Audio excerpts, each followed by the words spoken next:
Hello? Marty! You're awake! Good! Doc! Emmett, where are you? I'm down at the expo. I snuck out early to avoid my pop. If he knew I was about to make a publicly scientific spectacle of myself, he'd hit the roof.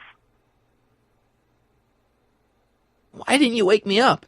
I tried to give you a nudge before I left, but you were practically comatose. How long has it been since you slept? Aside from being knocked unconscious, I'm not really sure. Anyway, I left you back at the lab to perform an important mission. On the table next to my law books, there's a device plugged into the wall. I think I see it. Is it glowing? Yeah, is that good? Good? It's fantastic! Glowing means my static accumulator is charged up and ready for action. Bring it down to the high school and we'll... Damn! What? It's Edna! But... Okay, Emmett. One static accumulator coming up.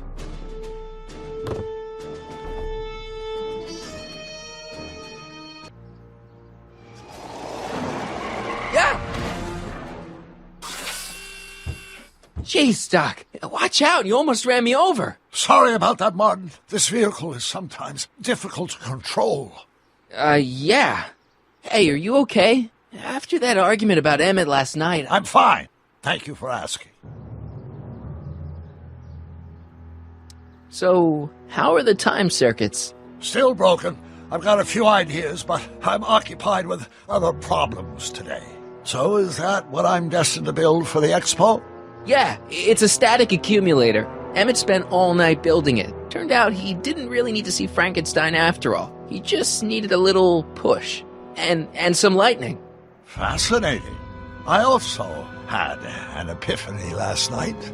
Doc? I realized that it wasn't Edna that made my life miserable. Doc! It was science. You can't give up science. You love science. Correction.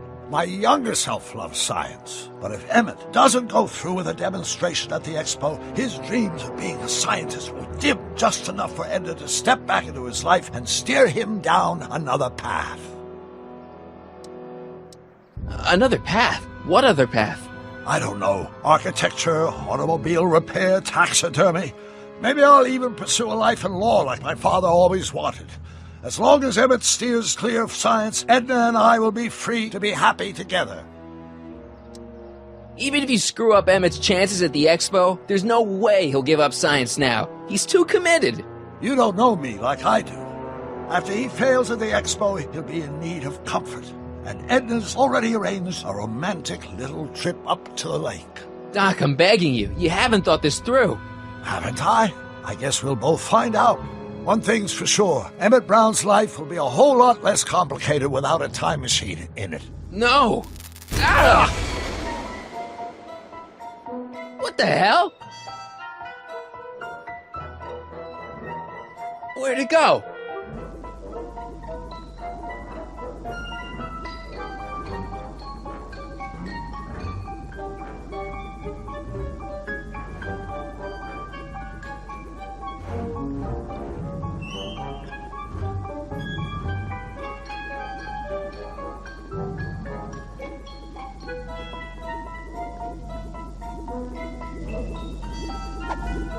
Oh, come on!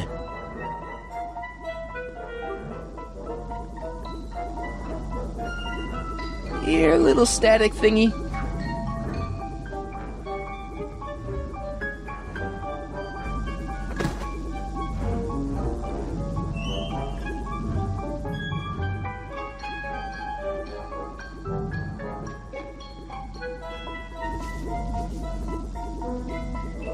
I can't reach it. I can't reach it. Gotcha!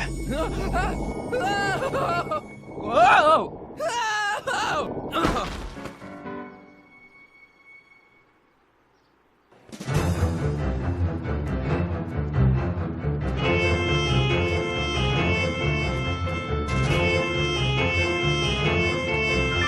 The future is coming today. There's a shiny new tomorrow on the way. A day of invention is at hand. It's a mystic, futuristic wonderland. Just around the bend, my friend, you'll see a dream or two. If you care to dream and dare to dream, your dreams can all come true. There's a world of wondrous wonder on display, because the future is coming today. Not bad, eh? Not bad at all, but I thought you fired her. I found a loophole. What kind of loophole? Just a loophole. You're not the only one who's allowed to have secrets, you know. All right. Say, don't you have to get that whatchamacallit to Emmett Brown's booth? Huh? Oh, yeah, right. Because the future is coming. It's almost here now. The future is coming. It's getting clear now. The future is coming today.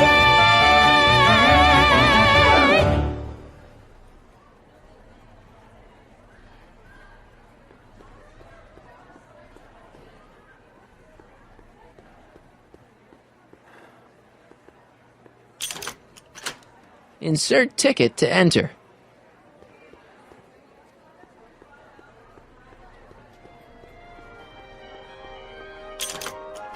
Insert ticket to enter. And here he comes, right on cue. No doubt he'll try to talk you out of it, Detective, but you mustn't let your resolution waver. Hello, Callahan. What's going on here? Well, Miss Strickland here seems to think, You should step aside and let the officer do his duty. Now.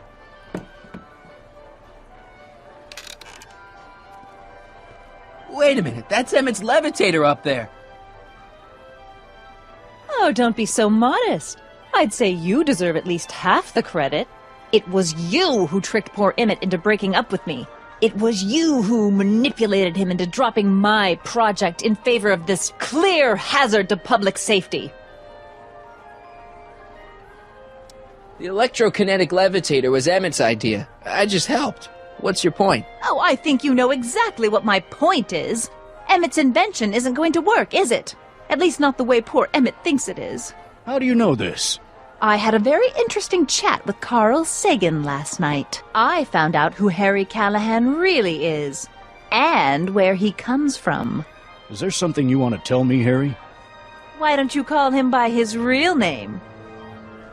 Yakov Smirnov.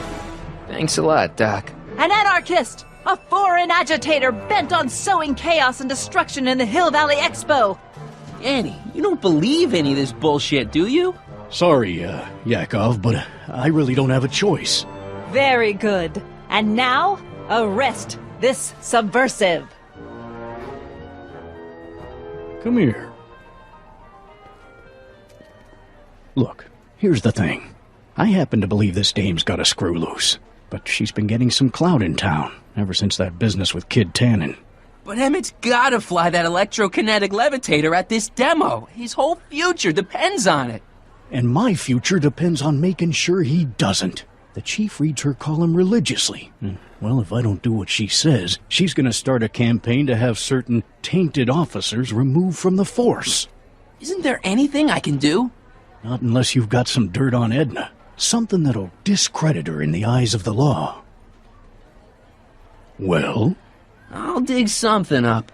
You do that. In the meantime, you and young Mr. Brown better... where is he, anyway? Wait, you haven't seen him? Emmett? Has this foreign radical done something to my Emmett? Maybe you should find him. Oh, you're letting him go? This radical subversive? Just like that? Okay, so I gotta find Emmett.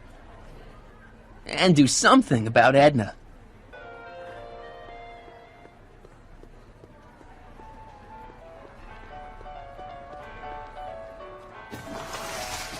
Welcome to the phone booth of the future, made with Atlas glass.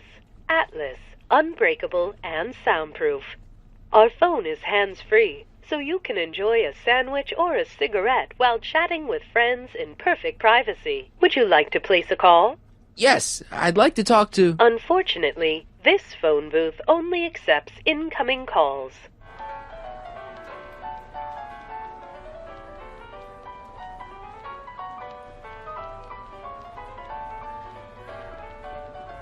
Hi, Trixie. That's Techni to you, kiddo. Right. Congratulations on getting the old job back. Thanks. Justice triumphs in the end, you know? Now what can I do you for? You seen Emmett around? I'm kinda worried that he's not at his booth. Let me think. Yeah. He wandered down that way a little while ago. He was talking real intense with another guy. Older guy? Looked a lot like Emmett in the face? Yeah. Uncle or something? Or something. Look, Emmett's demonstration has hit a snag or two. Can you delay his act for a while? Let someone else go before him? Sorry, I don't set the roster, and they won't let me change it. I can drag my feet a little, but if your friend's not ready to go on pretty soon, we might have to skip his act. Demonstration. But you can't! Hey, it's just a science demo. It ain't a matter of life and death.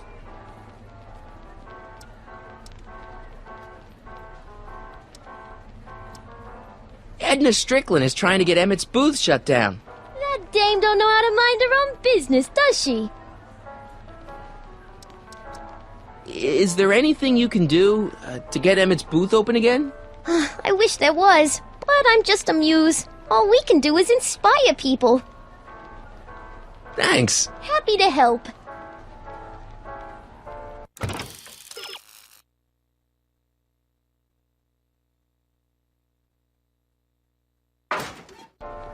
Hi, Trixie. Now what can I do you for? So, which exhibits do you recommend? The most popular attractions are the Glass House, the Future Furnishings, and of course, Enlightenment Under the Sea. You know who that is under the diving helmet? That's Jacques Duteau himself. Of course, you need to get tickets if you want to see the main attractions. How much are tickets? Aw, put your money away. Here, you're kind of like family now, you know? Thanks.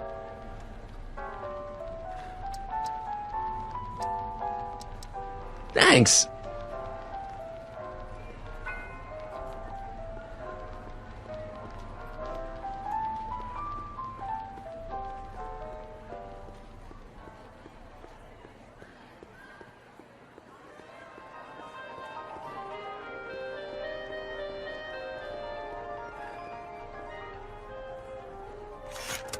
Welcome to the world of tomorrow, where a man's home is truly his castle.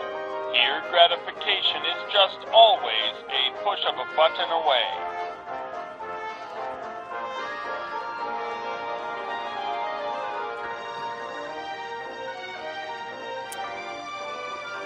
In the house of the future, fresh fruit baskets will be replenished daily by fleets of fruit-bearing helicopters. It's wax.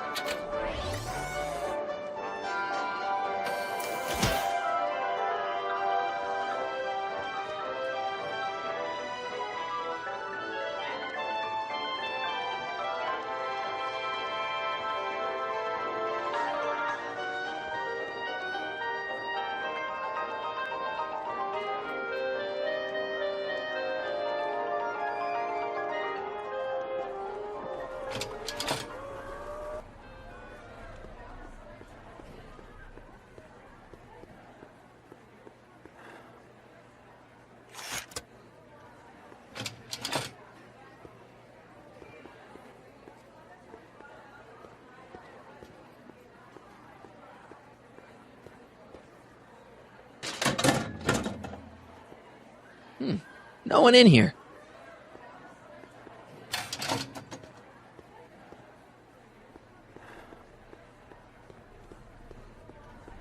Algae cakes! Miracle food from the swamp lid! Get...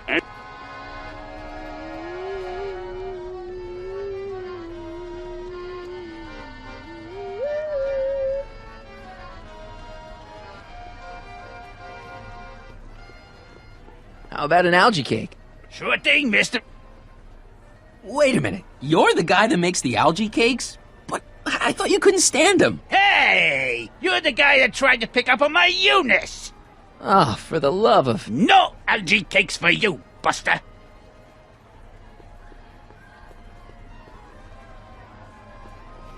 Enlightenment awaits you.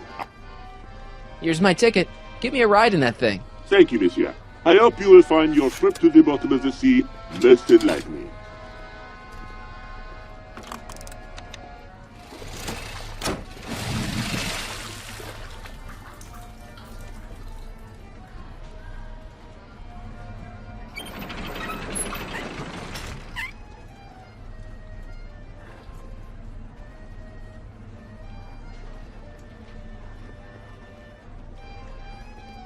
Well? Heavy.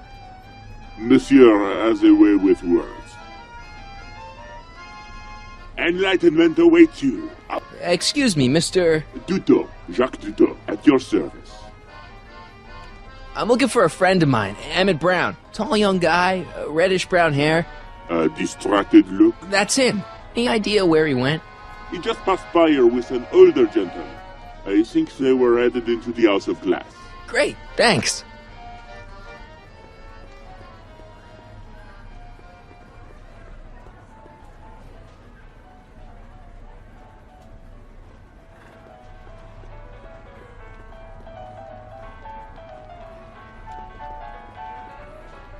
Well, The amazing inebriomatic. Well, from what the boys in the lab tell me, someday we'll be able to tell whether people have been drinking just by breathing into a machine like this. Try it out. I don't think so.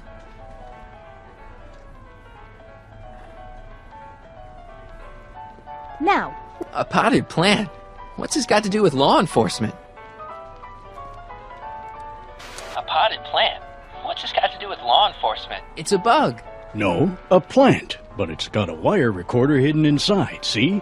If we could have got one of these into Tannen's speakeasy, and if he's the kind of guy who talks to plants, we could have busted him a lot earlier.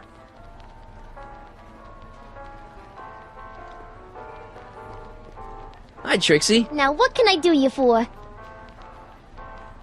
Look, Trixie, I found Emmett. He's in the glass house with Doc, Carl Sagan.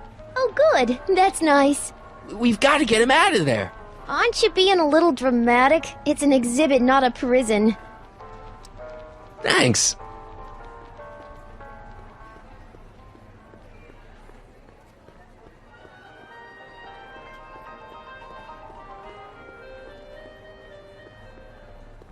I think that's supposed to be a clock.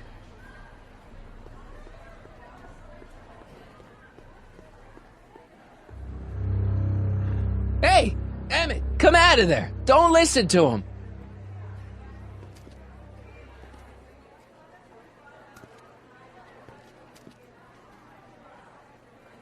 Perfect.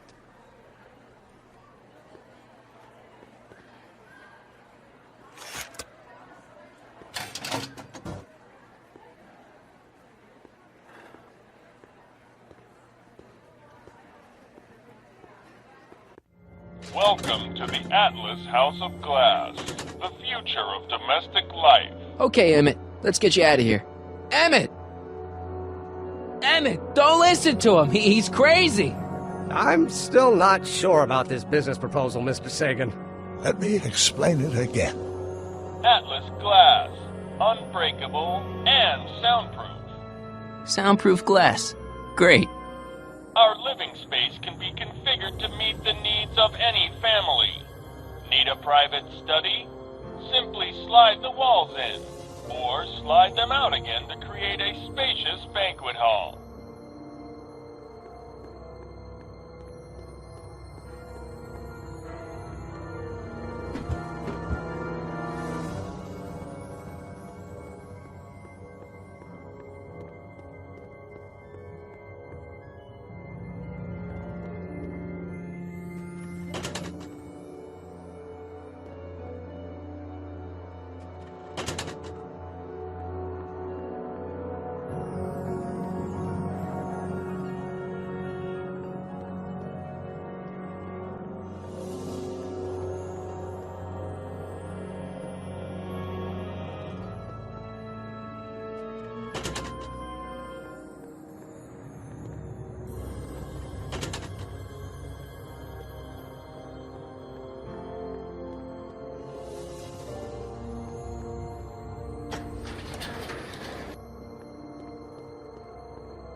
Something's blocking it.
Emmette?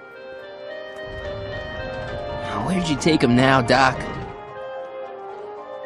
Greetings again, mortals! This is Techne, Muse of Progress. Hoping you're all having a swell time taking in all the exhibits. Don't forget, you can purchase tickets to our main attractions right here at the information booth.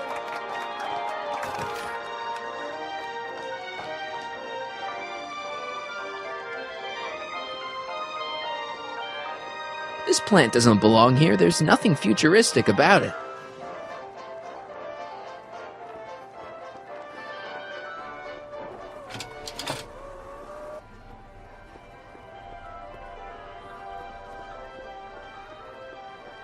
Emmett's gonna fly his electrokinetic levitator, and he's gonna do it today.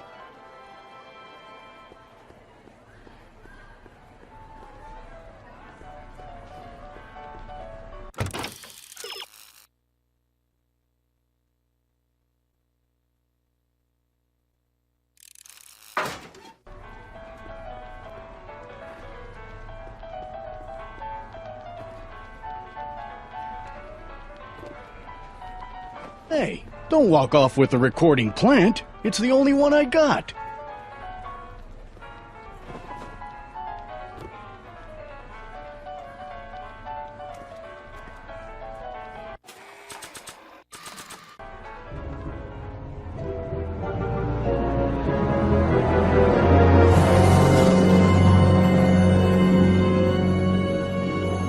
Why?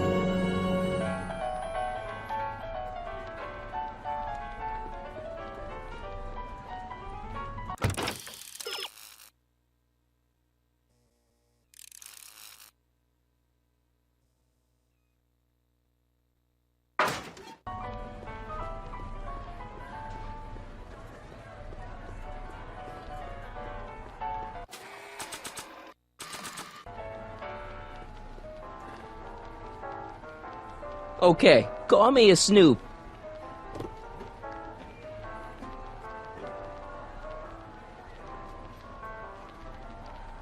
Next up on our roster, a man who saw the possibilities in pond scum. Welcome, Ernest Philpott! Thanks, Trixie, Technique. I'm truly honored to be here today among all you pointy-headed...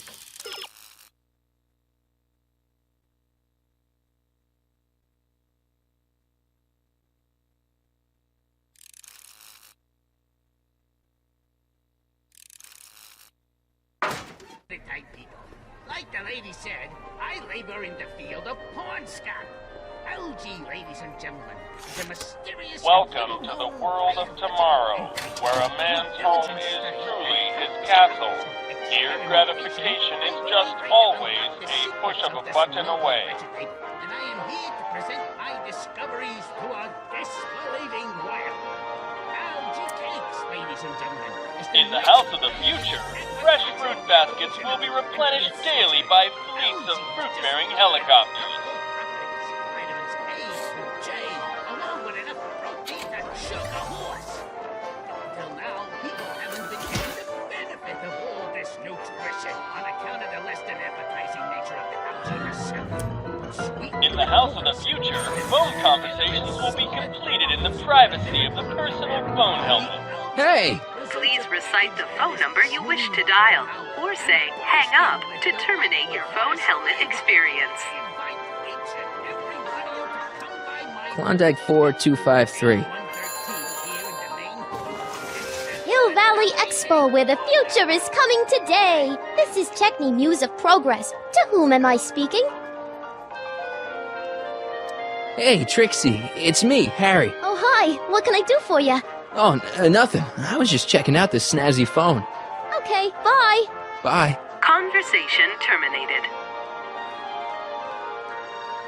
Thank you, Ernest. Do be sure to drop by his booth and sample an algae cake. I have, and it was very interesting. I will be back later to highlight another of our fine exhibitors. See you soon.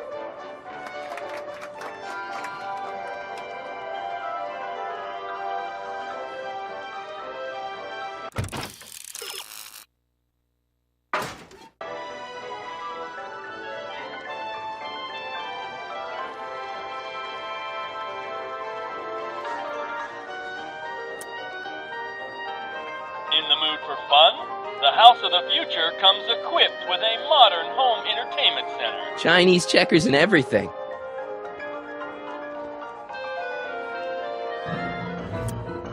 In the House of the Future, phone conversations will be completed in the privacy of the personal phone helmet. Please recite the phone number you wish to dial, or say hang up to terminate your phone helmet experience. Klondike 4385. Brown residence. Hey, Hampton. How's it hanging? This is Marty, Emmett's friend. Is he there? Not at the moment. I'm afraid he's off on one of his little adventures. Thanks. Bye. Farewell. Conversation terminated.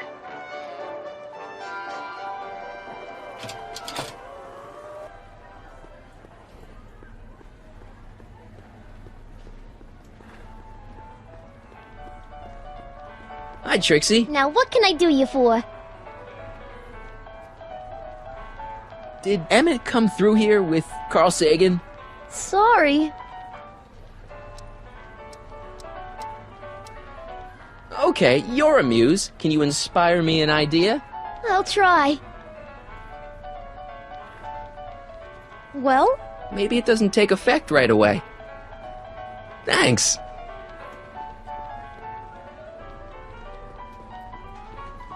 Act casual. He's... Hey, Danny, could I have a word with you? Comrade Smirnov. Come to turn yourself in? In private? With pleasure.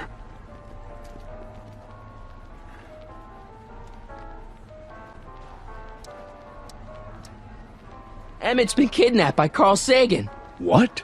Really? He knocked him out in the House of Glass, then trapped me in that crazy House of the Future. Do tell. And where are they now? I don't know. Well, when you find the master criminal that's kidnapped your friend, bring him over here, and we'll have a nice talk, okay? You've got to let Emmett demonstrate his invention. His whole future depends on it. Well, I'd love to, kid, but Miss Strickland thinks it's dangerous. And unless you've got something on her, her word is pretty much law. Thanks. I'll be back. Well, I hope so. You've got to get this albatross off my neck. Well, did you put the screws to him? Did he confess? Oh, hello. Danny, can I talk to Edna for a minute? Be my guest. I'd like a couple minutes of quiet. What's this about?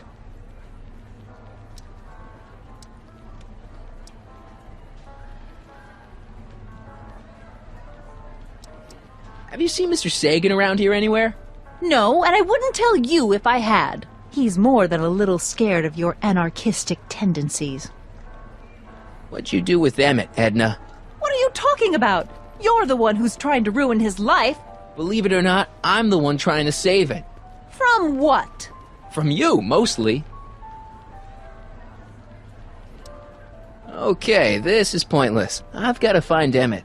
Stay away from him, you anarchist hooligan.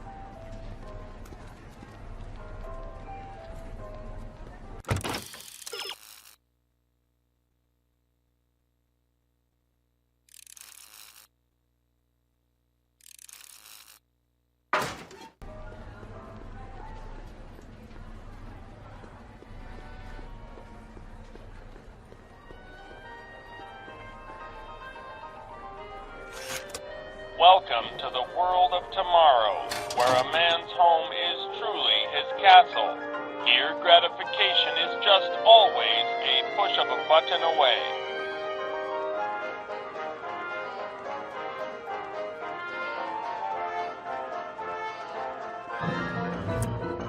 In the house of the future, phone conversations will be completed in the privacy of the personal phone helmet. Please recite the phone number you wish to dial, or say hang up to terminate your phone helmet experience. Klondike 4253. Hill Valley Expo, Techni speaking. Who's this?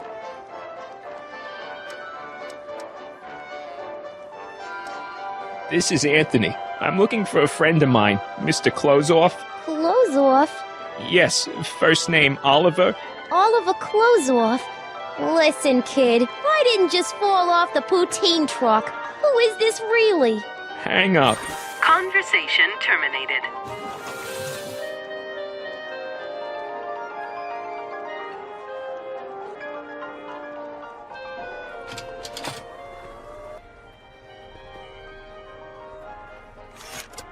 Welcome to the world of tomorrow, where a man's home is truly his castle.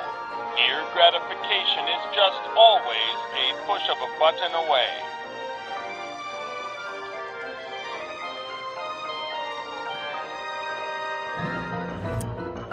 In the house of the future, phone conversations will be completed in the privacy of the personal phone helmet.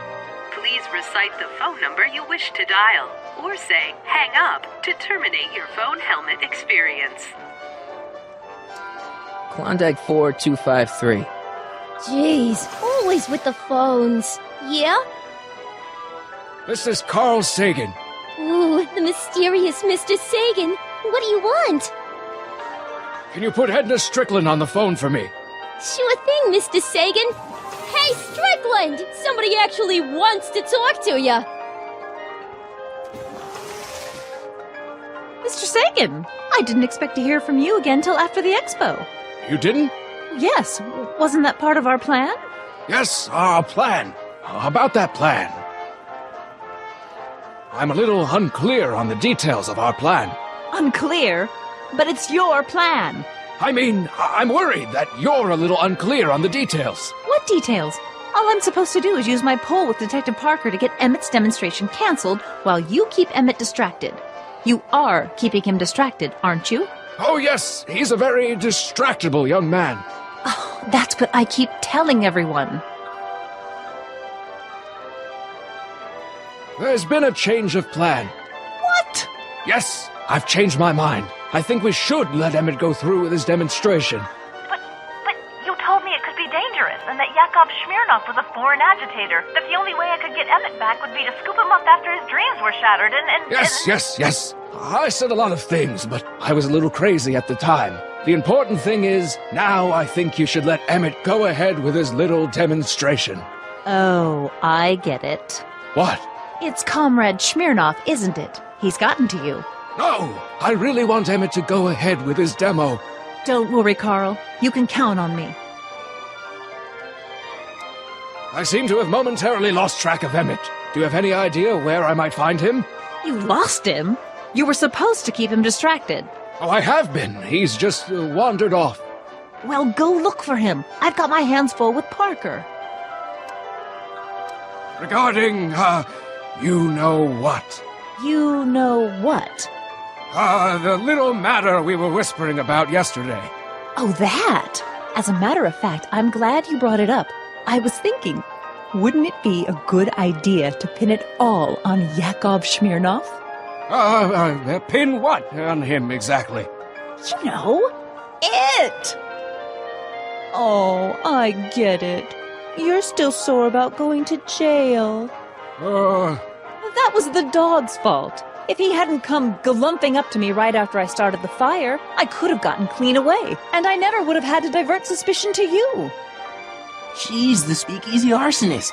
Carl, is somebody with you? No, it's just you and me. You know, I don't think I ever asked you why you burned down all those speakeasies. Why? Because no one else was doing anything about them. Every night they'd open up their doors serving illegal drinks and loose women, flaunting their depravity to the world, and the authorities did nothing. So I did what any right-thinking, rock-willed woman would do. I took action. Oh, and such a gorgeous action it was, too. The fires were so beautiful. The alcohol made them go up in such pretty blue flames. Where was I? You were explaining why you burned down the speakeasies.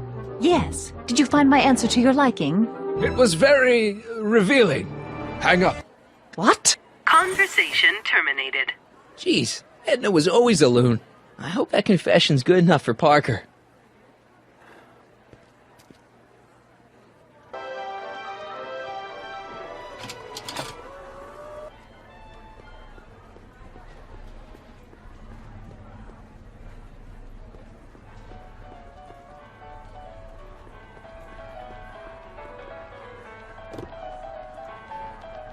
No, I don't think I ever asked you why you burned down all those speakeasies. I think a lot of people are going to be interested in that answer.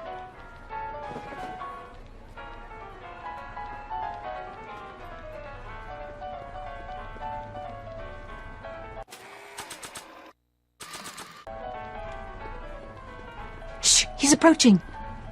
Hey, Danny. Do you mind, comrade? We're busy trying to protect the expo from the likes of you. This'll only take a minute. Our plant recorder! It's not a good idea to steal police property, you know. Listen.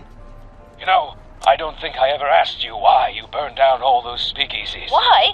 Because no one else was doing anything about them. Detective Parker, surely you're not going to believe this crudely manufactured forgery of a recording. I'm not sure what to believe, ma'am.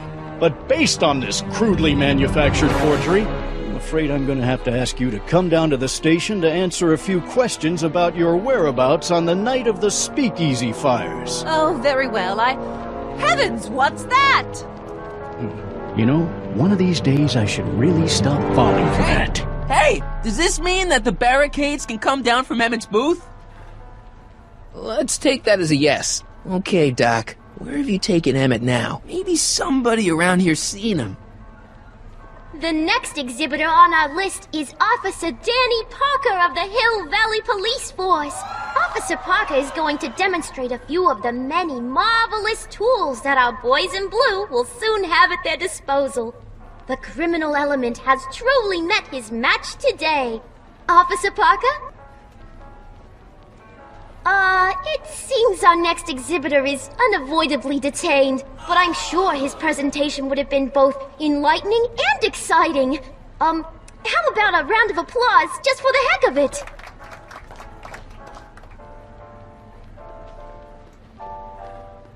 Great. Now that I've recorded Edna's confession, I don't want to risk erasing it. Now what can I do you for? Did Emmett come through here with Carl Sagan?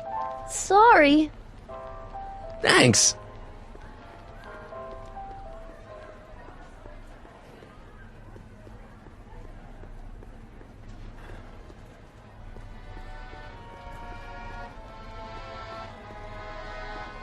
Excuse me, sir. I'm looking for a tall, thin, older gentleman. He might have been with a tall, thin, younger gentleman. I know just who you're talking about. They just left not a minute ago. If you hurry, you might catch them.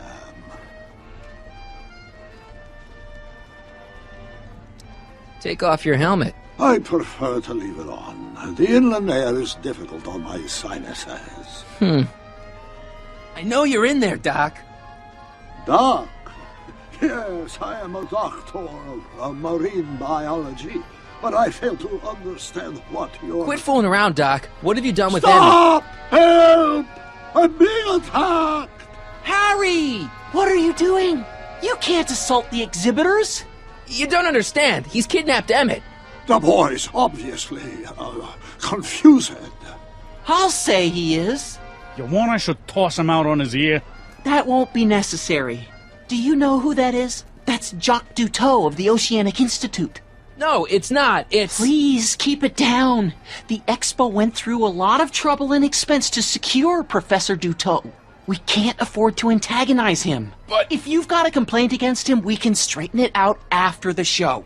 But if you make another scene like that, I'm afraid I'm going to have you expelled from the hall.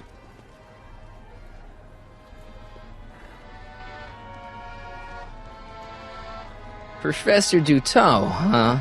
At your service. What have you done with the real Professor Duteau? I'm not sure I like your insinuations. I'm not sure I like you kidnapping Emmette. Perhaps I should call the authorities and have you removed from the hall. You're a cold-blooded guy, Duteau. C'est la vie. Where'd you stash Emmette? In the diving bell? It's called a bathysphere. Aha! So Emmette is in the bathysphere. I don't know what you're talking about.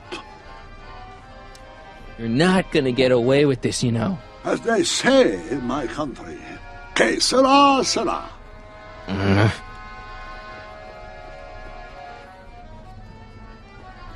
Here's my ticket. I want to see inside that bathysphere. I don't think so. What do you mean? I've got a ticket. You have to honor my ticket. It's the wrong kind of ticket. Sorry. Oh, give me a break. You've got to take my ticket and let me into the bathysphere. It's the rules.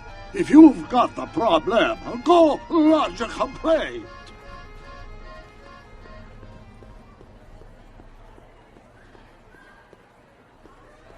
Hey, Artie. What do you think? Quite a setup, huh?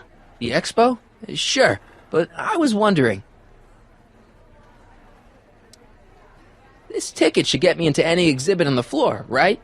Sure. That's a P-ticket. Well, the guy at the aquarium is refusing to honor it. There must be some mistake. Come on, let's straighten this out.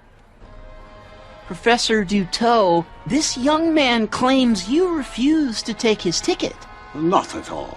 I'm only too happy to take his ticket. Please, climb the ladder, and I will raise the bathysphere.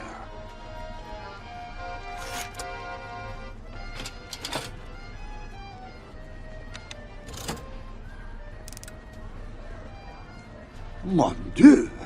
What is the matter? The gears, they must have become stuck.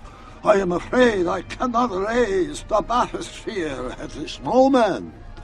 What a shame. Yes, it is. Well, I will work on the problem. Perhaps if you come back later. Come down, please. The bathysphere exhibit is currently closed for... Step back! You're crimping the hose! What does it matter if there's nobody in the bathysphere? It's very bad form. Oh, sorry. Hiya, folks. It's me, Techni, Muse of Progress, gracing you once again with my presence. And speaking of presents, what better gift could Hill Valley offer the world than this magnificent science and technology exhibit? Hey, folks? If you haven't done so already, I urge each and every one of you to take a peek at Furnishings of the Future, right here in our main hall. Tickets are available from me, Techni, at our information desk.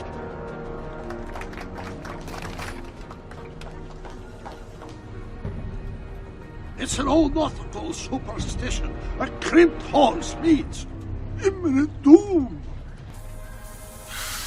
Phew, that's better. Mercy.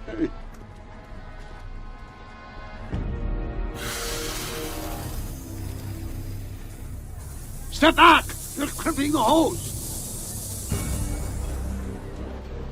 What does it matter if there's nobody in the bathysphere? It's very bad form. Oh, sorry.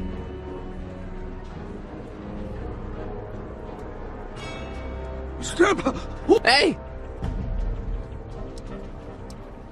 You ready to drop the act now, Jacques Cousteau, a.k.a. Carl Sagan, a.k.a.? No!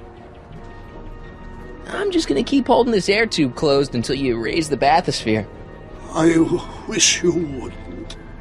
Why not? There's nobody in the bathysphere, right? Emmett gets no air until you raise the bathysphere. Emmett? Who? Emmett, you! You know what happens when the air runs out, to both of you. Step... Phew, that's better. Mercy.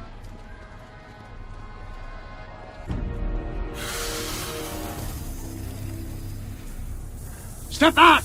You're crimping the hose! What does it matter if there's nobody in the bathysphere?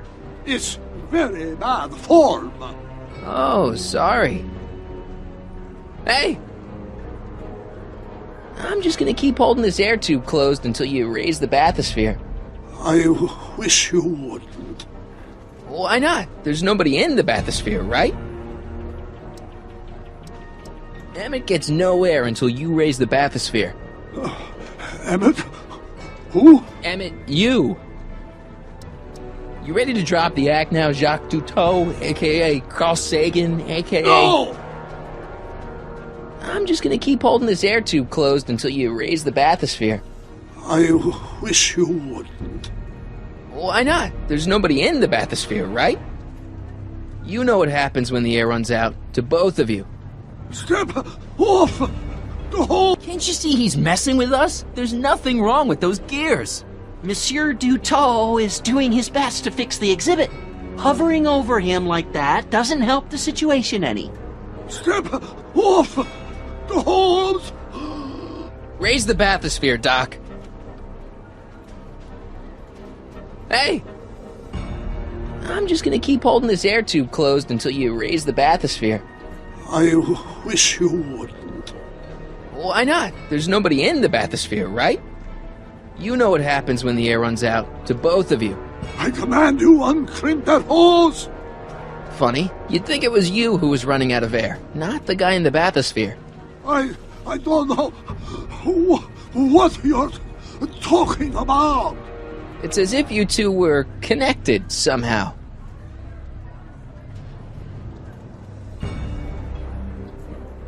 Step off the hose!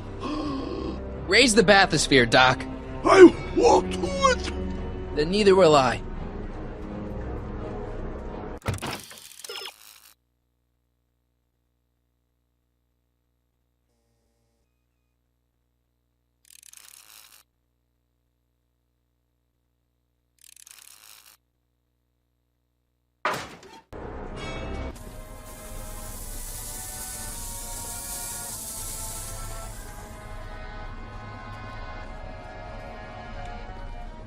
So the rods, the gears, they have become unstuck.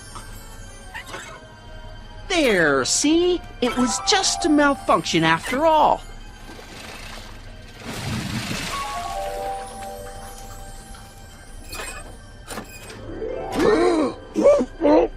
Let's get you out of there. Emmett Brown? Then it was true. Hey, you.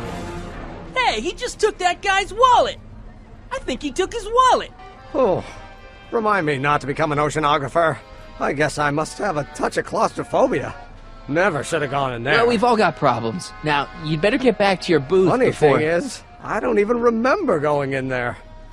Last thing I recall, I was in the glass house talking to Carl Sagan. Did you know he's really a scientist? I'd heard. What did he say to you? Oh, he had some sort of spur-of-the-moment business proposition. It was all very rush. I never got the details. It would have meant leaving before the expo was over, so I told him that... Say, where'd he go? Do you know? Carl Sagan? He had to leave. One of his experiments blew up on him. No, I know how that is. Greetings and salutations to all our honored guests. I am Techne, Muse of Progress, and it is my pleasant task once again to highlight one of the great minds who is hard at work building a better tomorrow. I think that's me. I'm next on the roster. But are you ready? No, I don't have a choice. Did you bring the static accumulator? Oh, right. Here you go. Great. Come on, let's get up there. And who knows? One of this kid's gizmos just might take off and change the life of everybody in town. Could it be the very thing he's brought to share with us today? That ought to do it. Are the block bearings all in the raised position? Block bearings. Raised position. Check. Then it looks like all systems are go. Wish me luck. I don't have to. Ladies and gentlemen, I give you Emmett Brown! Objection! Objection, Your Honor! I hereby demand that the scientific demonstration of one Emmett Lathrop Brown be terminated and forfeit by reason of insanity! I declare him to be in contempt of me, his father! Where is he? Hand him over this instant! The longer you hold out, the harder it's going to be for you. You don't think you can shelter him? Come on, Mr. Judge, sir. You're kind of making a scene here. Wrong. I am stopping my son from making a scene here. Don't antagonize him. Well, if you're not going to say anything... So he is up there with you. Thanks a lot. Son, I order you to come down from there this second. I'm counting to 4. I want to speak to my son. Emmett's not ready to talk to you, directly. Oh, God. I suppose you're his mouthpiece? I guess so, yeah.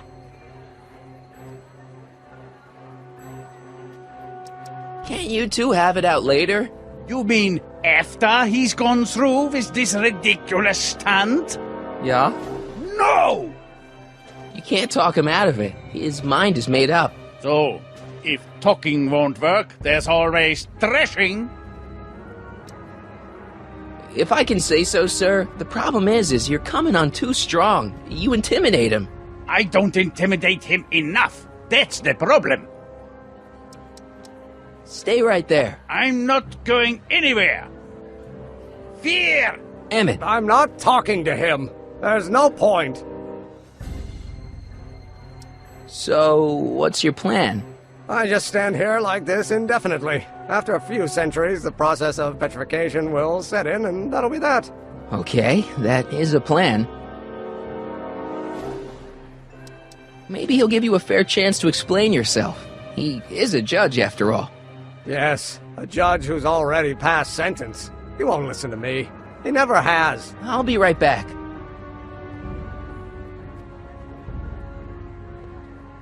So, is your client prepared to make a statement? He says it's no use talking to you. You never listen? That only shows how pig-headed he is. Of course I'll listen. If he can justify his craziness, I'll be only too happy to indulge it. Stay right there. You dare to disobey a direct order? Emmett. I'm not talking to him. There's no point.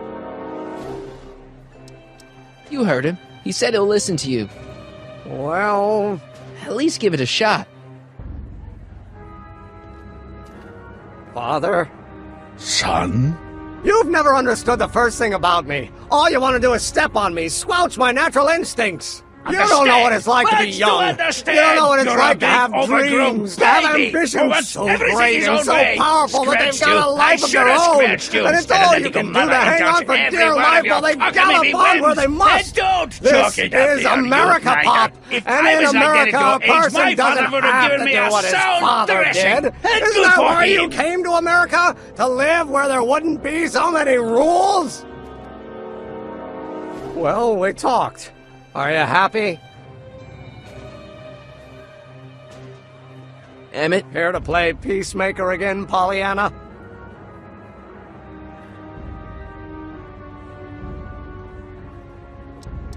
Deep down, he's just worried about you hurting yourself. No amount of physical pain could equal the pain he's already inflicted to my spirit.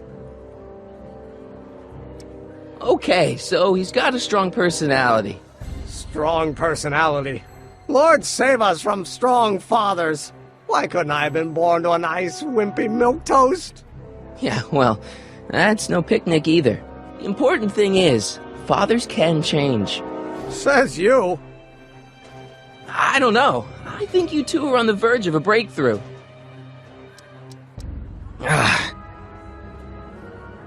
Please, you gotta get out of Emmett's way. I have yet to hear a compelling or even coherent reason why. Look, Your Honor, you don't see it, but there's an awful lot riding on Emmett's demonstration. All the more reason why I've got to put a stop to it. Look me in the eyes, young man. I expect you know my son pretty well by now. Do you seriously think his exhibition is going to be a success? Sure it will. Ha! You know as well as I how it'll end. Disaster! Maybe, maybe not, but even if it does, I mean, isn't Emmett entitled to make a few mistakes? Emmett has exceeded his quota for one lifetime. It's my job as his father to see to it there are no more mistakes. Emmett's just... stubborn, willful, single-minded, incorrigible, and obsessed. Okay, but if you look at it from the right angle, those traits are kinda... good. That may be your angle, Sonny, but I'm not so sure it's the right one. Make no mistake, those are traits that lead to trouble. He gets them from his mother. Emmett's just trying to make a name for himself. Maybe things were different when you were a kid, but nowadays you gotta take chances. What do you know about taking chances? Try moving to a strange country where you don't speak the language. There's only $2 to your name. You? You bet your socks, me! And I made out all right, too. How'd your dad feel about it at the time? Papa? He was fit to be tied. He called me a disobedient little... So your father didn't approve of you coming to America? Well, Papa never really understood the younger generation. He came around a bit in the end, but by then it was too late to. Tell him I'll listen to him. I want to listen to him. If he wants to talk. Emmett? He says you get your stubbornness from your mother. Well, that's the limit. He's not satisfied with insulting me. He's got to drag my mother through the dirt, too. Mother isn't at all like me. She's gentle and sweet and endlessly patient. If anything, I'm more like... oh, skip it. You were starting to say that you're like... Skip it. Can it be that you and your dad... No, next subject. Emmett, stop being a dope. You've got your pride, okay, I get it. And so does he, but what's the harm in trying to make peace with the guy? He's your family, and family's important. Sometimes it's, well, even more important than we realize. May I come up?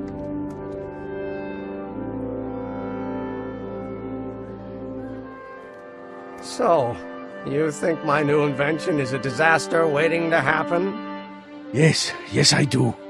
And I'm here to say, if any son of mine is going to make of himself a public disaster, I insist on being there to support him. Pop! You're gonna change your tune once you see this baby go airborne. You see, the force field generated by the static accumulator... Marty, give Trixie the signal. We're ready for liftoff. Oh, good. Ladies and gentlemen, thank you for bearing with us through that unavoidable delay. And now the Hill Valley Expo is pleased as punch to present Mr. Emmett Brown and his electrokinetic levitator. The future is coming today.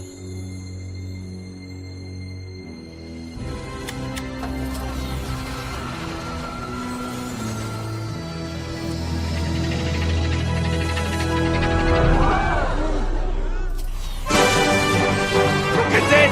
He's flying! My Emmett is flying!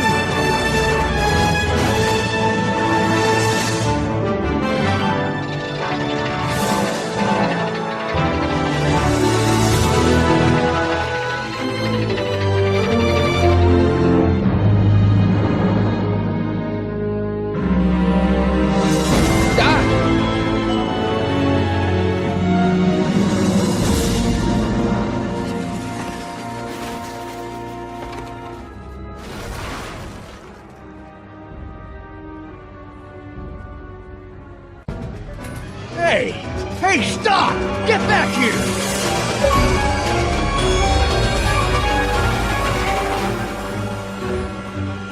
Doc! Are you okay? I thought I could change her. Things could be different. Forget about it. Come on. We gotta find a way to stop her before... No, don't come any closer. Doc! Go away! But... Move! Marty!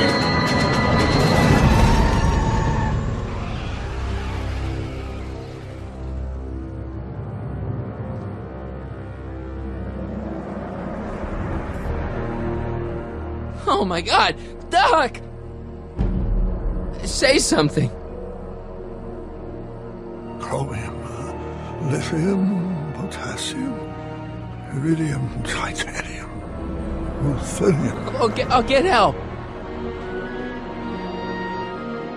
Newspaper. What? You mean...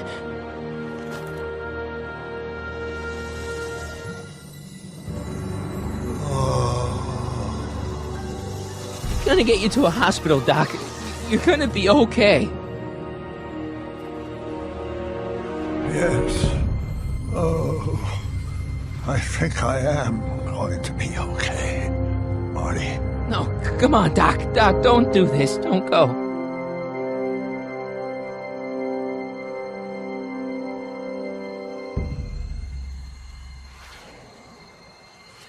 Doc, come back.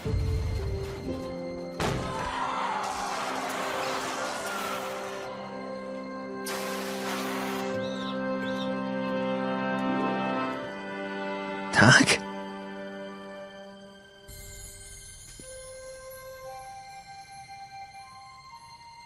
Marty, have you been out here the whole time? Emmett, is it over already? Oh, it's over all right. You missed a very wild party. I'm afraid I've been banned from the expo for the next 50 years. And if I were you, I wouldn't go back in either. At least not until all the broken glass is swept up. Oh, what was I thinking? Naturally, the ionic wind generated by an electromagnet of that size is going to play havoc with a merely mechanical steering mechanism. We need a much more advanced control system. I wonder if we could find a way to translate the body's own gravitational field into electrokinetic force. One might be able to direct the ionic current simply by shifting one's weight. Oh, great Scott, that's it!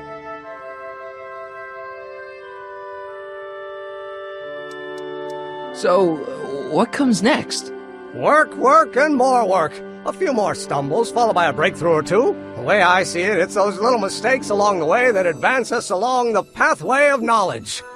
Come on, there's no time to lose. Let's get back to the lab and... I'm sorry, is something wrong? No, nothing's wrong. I'm fine. You don't sound fine. Don't worry about it. It's got nothing to do with you. What? You're a complete mystery to me, Marty. Where you come from, what you're doing here.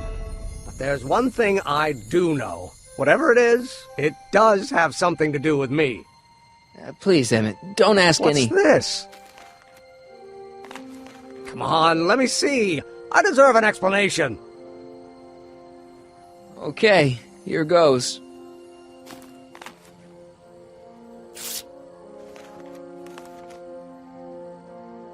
What's that? An explanation. But you've got to promise me, don't look at it until you get the key to the city. Huh? Emmette! Just promise. Emmette, where are you, my son? I'll be right there, Pop. Key to the city? I don't understand. And you can't understand. Not for a long time. It would do irreparable damage to something. Just say you promise. Okay, I promise.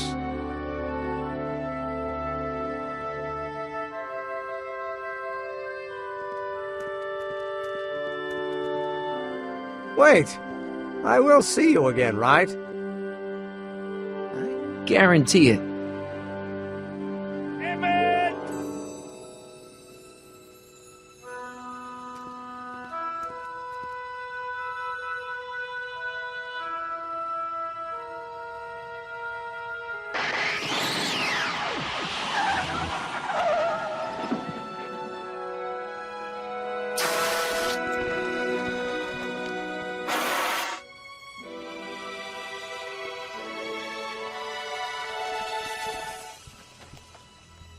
Yeah, it worked.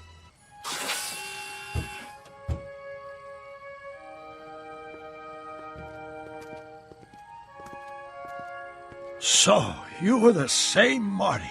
Funny how memory can play tricks on a person. I remembered you being much taller. How was the ceremony? Long. You've got a theatrical way of sending messages. Only way I could do it without messing up your timeline. Very clever. But what are you doing in 1931?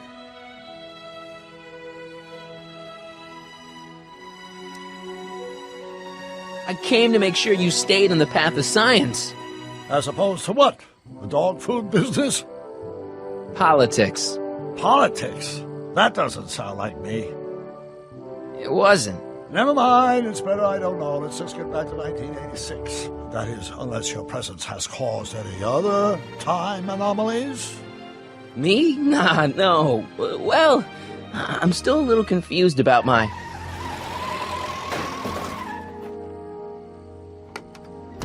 Where is he? Where's that no-good son of mine? He's not worthy of the McFly name. You see my Artie anywhere? Artie McFly? That's the one. Just got a call from Melvin at the city records office. He tells me the dad-blamed fool's gone and got himself hitched to a Canadian floozy. Can you believe it? Hitched? Married. I swear, that boy's gonna put his papa in an early grave. So that's how she got her job back. Ah, he's married the wrong grandma. I mean, Trixie's not my grandma. And if she's not my grandma, I'm not me. Wait, that was Great-Grandpa Willie. I met him when he was a baby. He peed on me. Holy crap, Doc, I'm gonna disappear again. Calm down, Marty. You seem reasonably solid right now. Whatever the problem is, I'm sure we can undo it with the help of... That car! Oh, great. How the hell did she get back here? She? You? You're not Edna. What's going on here? Is this some plot to put me in the nut house? No, it's all very simple, Danny. Oh, I'm sure it is. Tell me, did I or did I not just chase Edna Strickland off in this car? Not this exact car, but a car just like it. A car with a nasty habit of disappearing into thin air? Well... Wait, Edna Strickland just disappeared in the DeLorean? If that's what you call it. It made a loud noise, and then wham! Nothing! Great Scott! Marty, do you have any notion what date she might have jumped to? None at all, Doc. See, that DeLorean's time circuits are out of whack. They could jump to any date at all. Oh, this is bad. This is very bad. Let's just hope she jumped into the future. The far future. If she's jumped into the past... You think she might mess up the time stream? Wait a minute. This is Edna. Of course she would mess up the time stream. Guys, you mind telling me what the hell you're...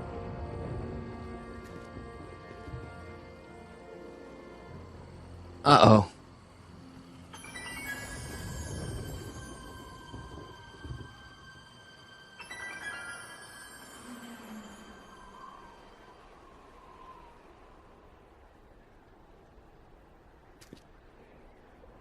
Doc? Did we just leave Hill Valley? No, I believe Hill Valley just left us. How? Something must have happened to it. A long time ago.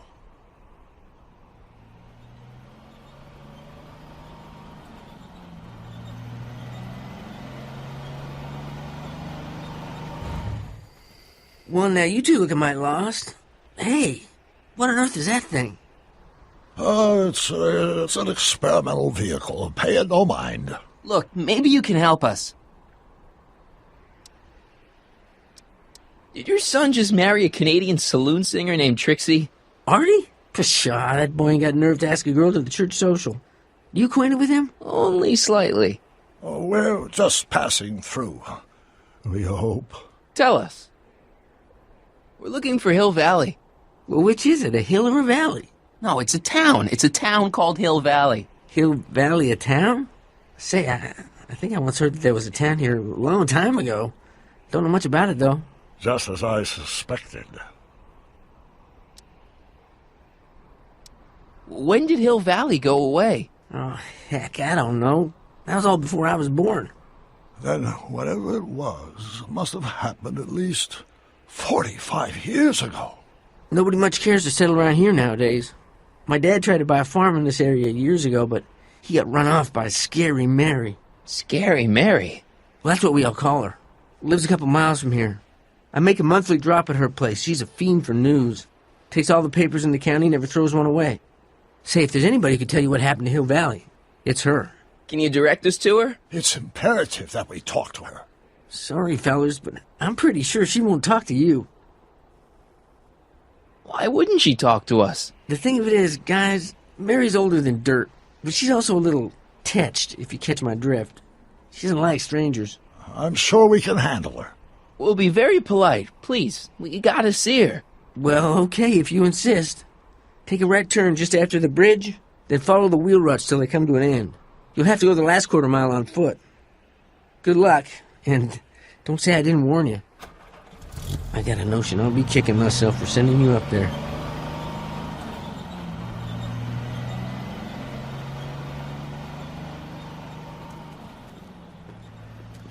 Can I drive?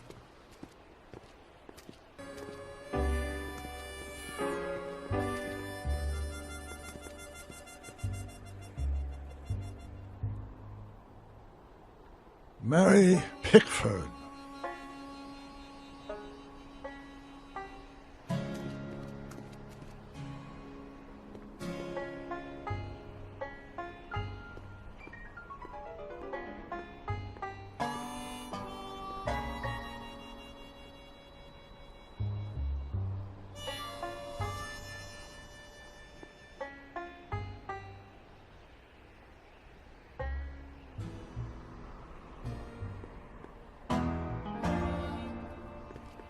Step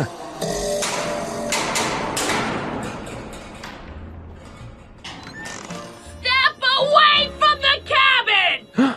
Pardon us for intruding, madam. We were wondering if you could tell us... I don't talk to hooligans! Not a very friendly sort. Doc, that was Edna. Edna Strickland? Impossible. This is how she was when I first met her. I had to... Listen, just leave it to me. Okay, you think you know how to handle her. Just remember, we need to know what happened to Hill Valley, and just as importantly, the precise time when it happened.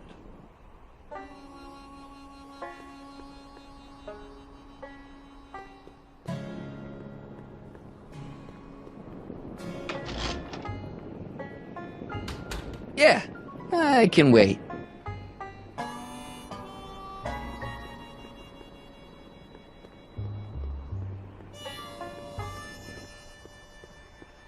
I'm sure I can get her to talk to me. Then what are you waiting for? Knock on the door.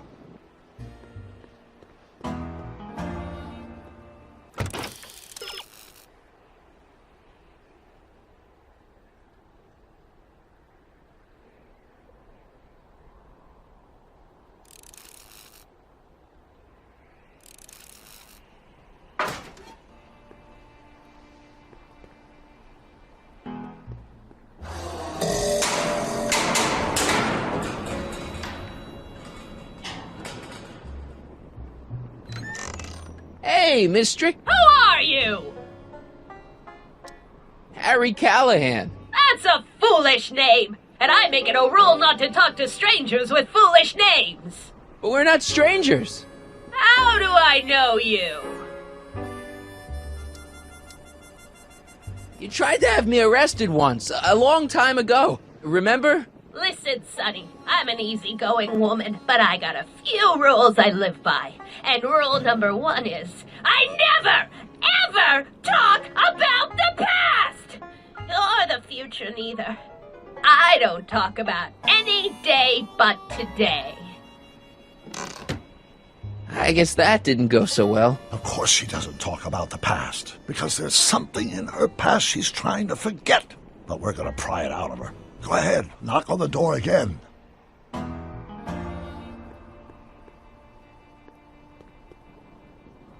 Edna's grandfather, Marshall Strickland. That's the same picture I saw in Edna's apartment, way back, in the future.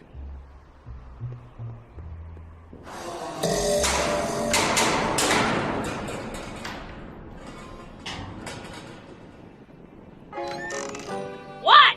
It's me again, your old friend. How do I know you? We spent the day together. We did? Where? At the expo. That's crazy. I've been here all... What day is it? Tuesday, October 13th, 1931. October 13th, 1931. October 13th. Something funny about that date. Well, what are you here for? Listen, lady, you've got to tell us where Hill Valley went. Hill Valley? You're standing in Hill Valley. Population 1. But there used to be a regular town here, right? Might be there was a town once long ago, or might be it was in the future. How many times I gotta tell ya I don't talk about any time but today? You see that car over there? You stole that from Carl Sagan, and you time jumped into the past. Me? Steal a car? You got a lot of nerve, Sonny. Everyone in town knows that Mary Pickford's the most law-abiding citizen that Hill Valley's ever had. And I don't give a fig about the past. I brought something for you. What is it? Let me see.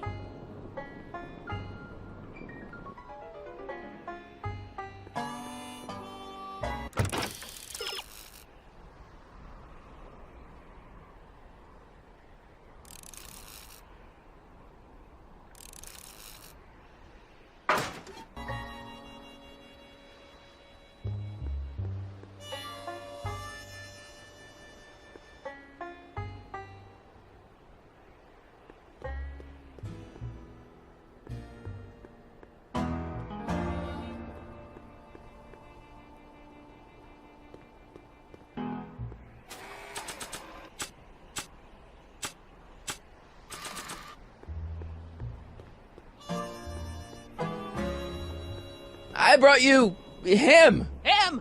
Who him? Him who? Look hard. Don't tell me you don't recognize your own boyfriend. My boyfriend? Yeah, he's all grown up. Come closer, fella. Marty, what am I supposed to do? Trust me, Doc. Just go with it. me! Emmett! Yes, Edna. It's me.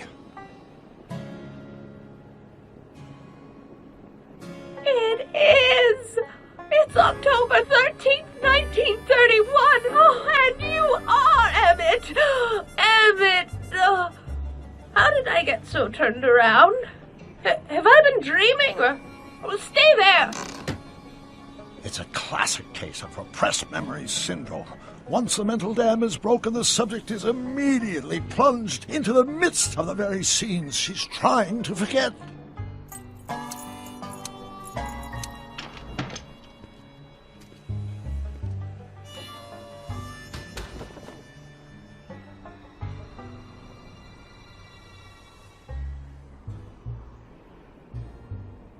Darling, you've come back. Of course I knew you would. An intelligent boy like you wouldn't be one to throw away true love all because of a silly quarrel. I've already forgotten about last night's little tiff. I trust you've done the same? Of course I have. Of course I have. What?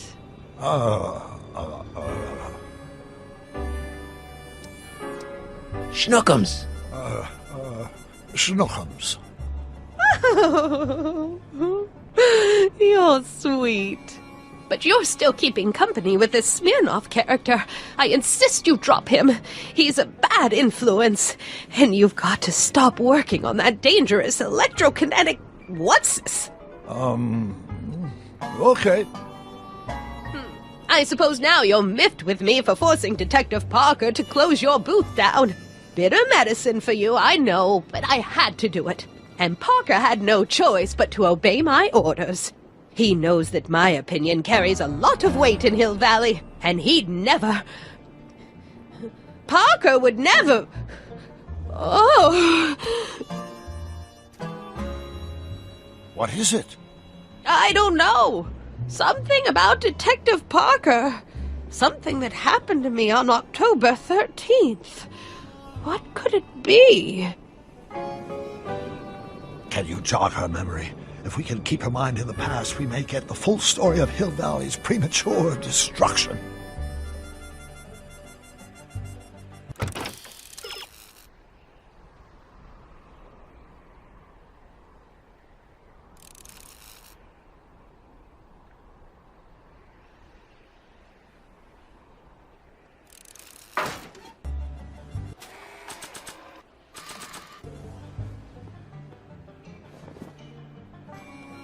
You know, I don't think I ever asked you why you burned down all those speakeasies. Why?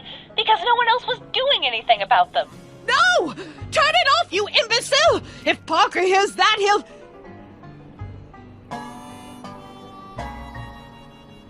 Officer, I can explain.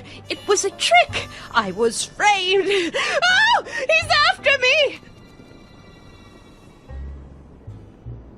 Ha! He'll never catch me in this souped-up car of the future.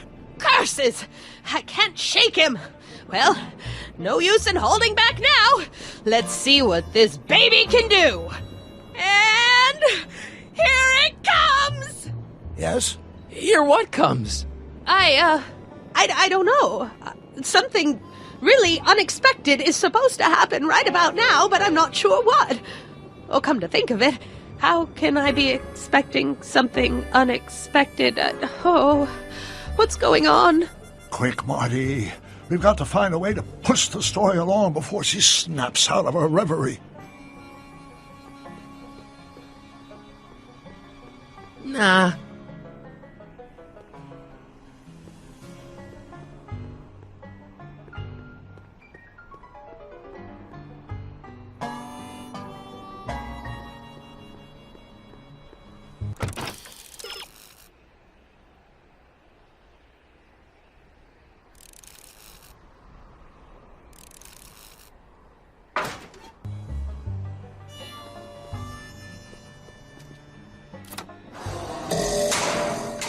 Come! The lights! I'm being transported! Where? Back! Back! To the past! do you see? Hill Valley! But it's all different. It's so small and primitive. Heavens! Can it be? It is! Is what? Grandfather! Big as life! Marshal James Strickland came to Hill Valley in 1869, shot by... I know, Doc. We met him in 1885. Remember? No! I must be mistaken. Grandfather didn't look like that. That man is an imposter! I'm not even sure it is a man! This is all very confusing. Where am I? Why am I thinking about the past? Get off my lawn, you kids! Better find a way to bring back Marshal Strickland, quick! We've got to bring this story to a climax.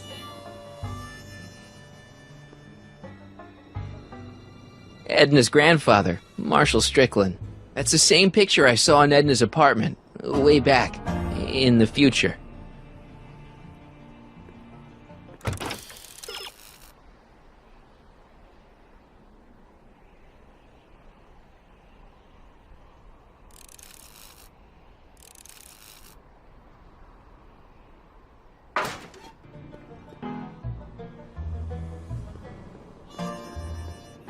I'm guessing this mop doesn't get much use.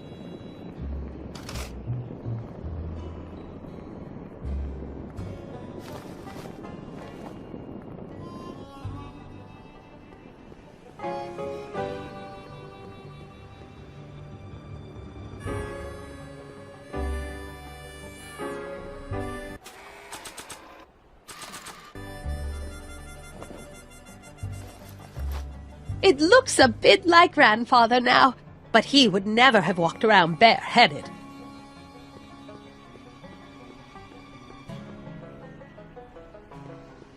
This hat doesn't frame her face very well.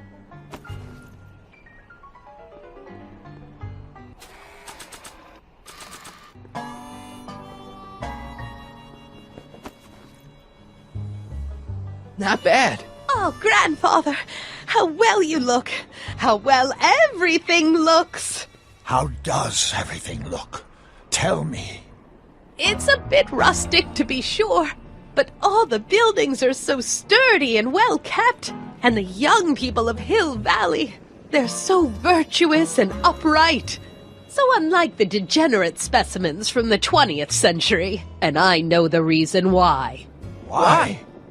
They haven't yet fallen prey to the vices of booze and debauchery. They are still in a state of innocence. I think I could learn to like living here. But who's this? Who? This big lout swaggering up the street, lips curled in an insolent sneer. He's a newcomer to Hill Valley. Beauregard. Beauregard... Tannen. Yes! Good guess. Look at him, acting like a big shot, throwing his money around. Stolen money, no doubt. Why can't they see through him? The two-bit phony! And now his plan becomes clear. He's bought a plot of land in town. He's going to put up a what? I don't know. It's something I don't like.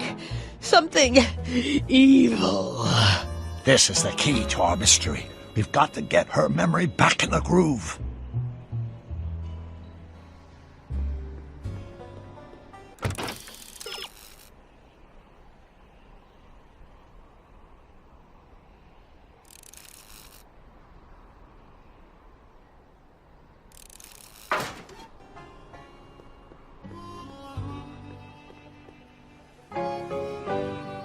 An old saloon sign. Cool. Too bad it's all burnt.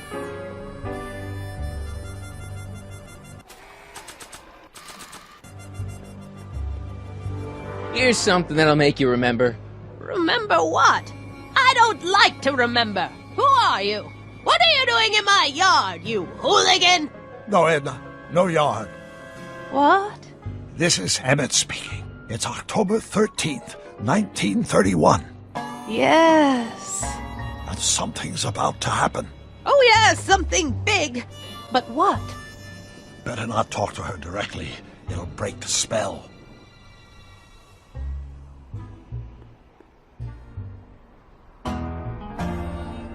Maybe this'll take you back. Back where?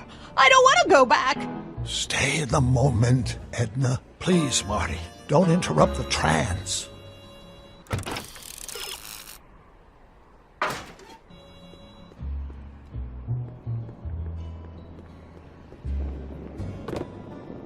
Talk about a watering hole. A saloon? In Hill Valley? Oh, he can't do that! Grandpa, you can't let him do it! You can't let that snake ruin paradise! Well, if they're all too blind to stop him, I'll just have to take the law into my own hands. I'll make sure this sinful establishment never opens its doors. I don't know what I'll do, but I'll do something. Something very conclusive.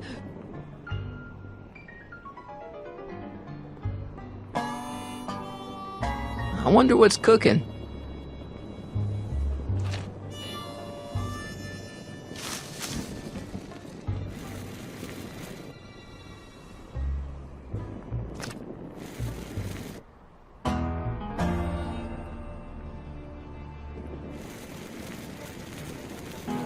Young man, you've just given me an idea.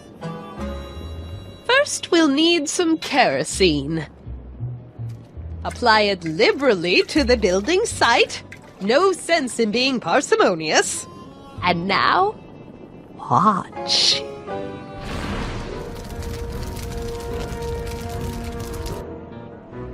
Isn't it beautiful? The devil's handiwork consumed by the fires of righteousness! Burn, you sucker! Burn! She was never this passionate when we were dating. Oh. What is it, Edna? Is it the fire? Turn away! Don't look! It's not staying in the saloon, is it? It's spreading to the other buildings in Hill Valley. My intentions were pure. It wasn't supposed to happen like this. But it did happen like this, and you've been repressing it all these years because you can't stand to admit that you're a hooligan. I'm a hooligan.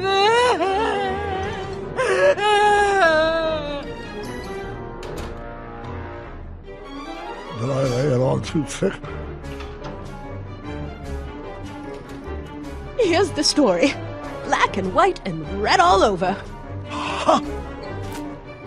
Hill Valley destroyed by fire started approximately 2 a.m., July 17th, 1876. Of course, I'm not the real criminal in this story, am I, Mr. Sagan? You set me up for a fall. You and Smirnoff. You made me steal your infernal car. You made me burn down Hill Valley. And now, by the powers invested in me by the town of Hill Valley, I hereby sentence you two criminals to... Hey! You! How much have you heard? Enough for a month's worth of headlines in a Hayesville Herald. 2 months' worth if you shoot those fellas. I could shoot you too, you know. But you won't, because that would be against the law. And you never break the law, right? This is your cue to skedaddle. Right. Much obliged.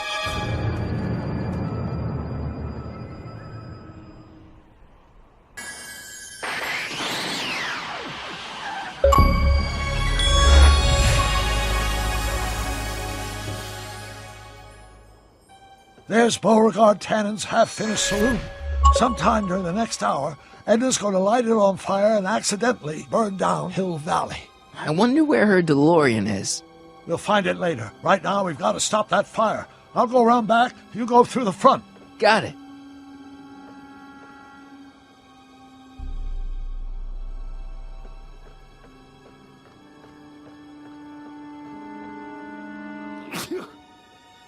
I'd better not get too close. I think I liked it better on the outhouse.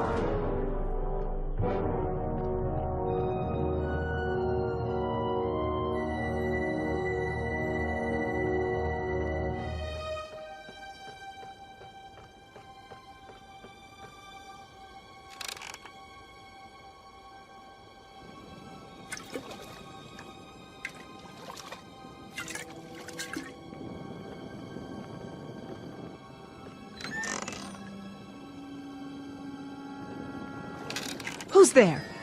Edna, stop. It's just me. Mr. Sagan, what are you doing here? I was gonna ask you the same question, Miss Pickford. Isn't it obvious? I'm putting an end to your den of iniquity before it starts. I don't think so, Mary.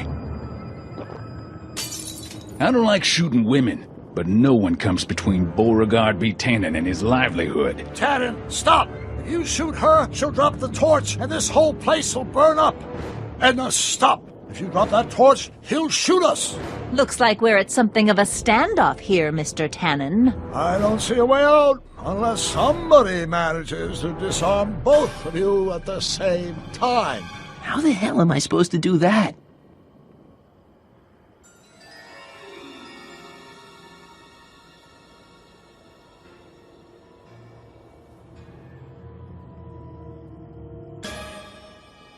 Chandelier's right over their heads. That's gotta be useful somehow.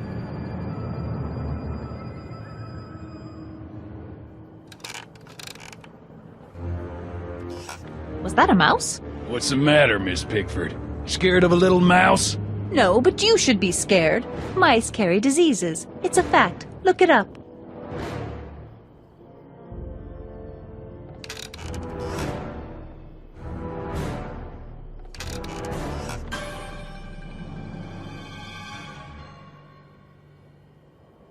A 100 years from now, Hill Valley will erect a statue.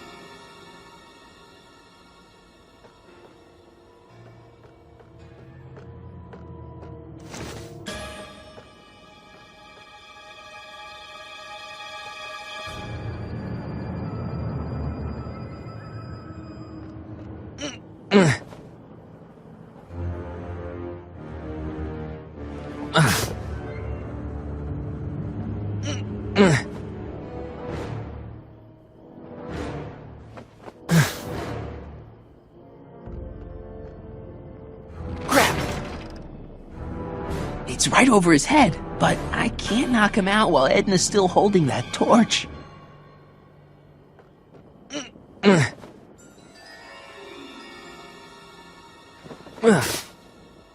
Maybe we can come to a more peaceable solution, Mr. Tannen. Keep your distance, Fancy Pants. I don't know you from Adam, but that won't stop me from putting you in a box next to your crazy girlfriend. I'm...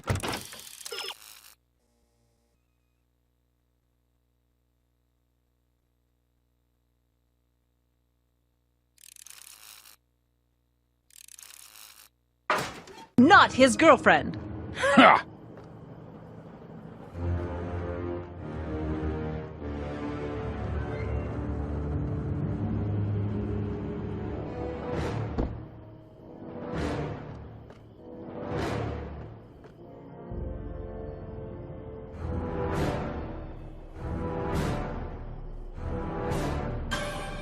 Pickle juice.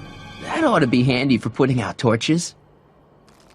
It's too heavy to lift.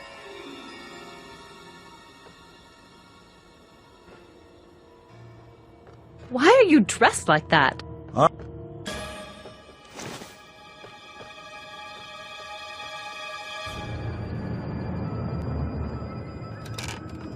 Not quite.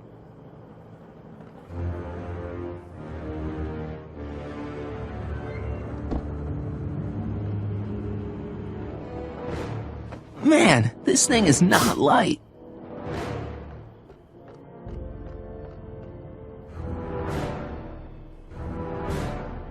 I wonder what's in these. Oh, stop! Quiet! Gah! What the hell? Oh, cow crap! There goes all my pickled pig's feet!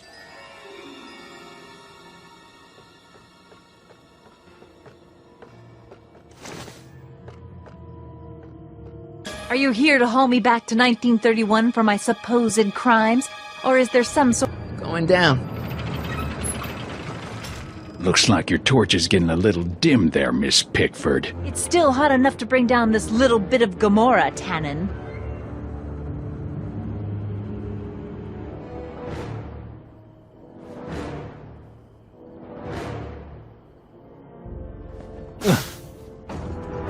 All right, physics.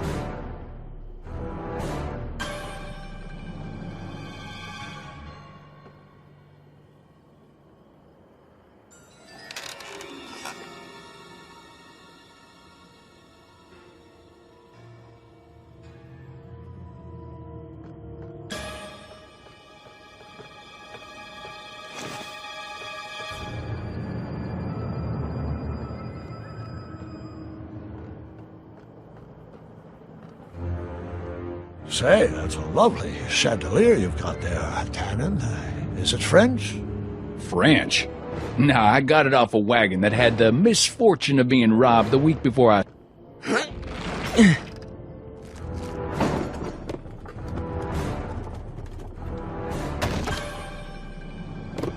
What was that noise? What noise? I didn't hear a noise.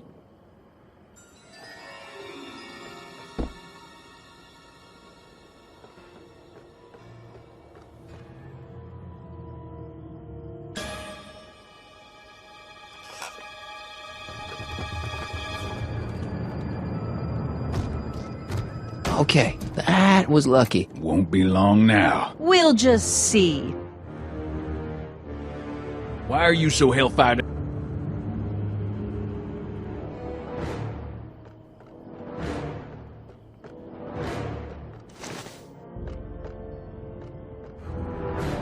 The ammo's in place. Now to pull the trigger.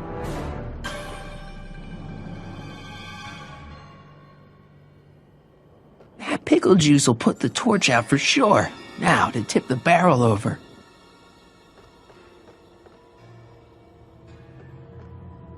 Say, that's a lovely... The ammo's in place. Now to pull the trigger. Come on. Got any last words? I'll see you in hell, Tannen. You first, lady. Come on, you son of a... Ha! What the frog? Who the hell are you? I'm the diversion, butthead.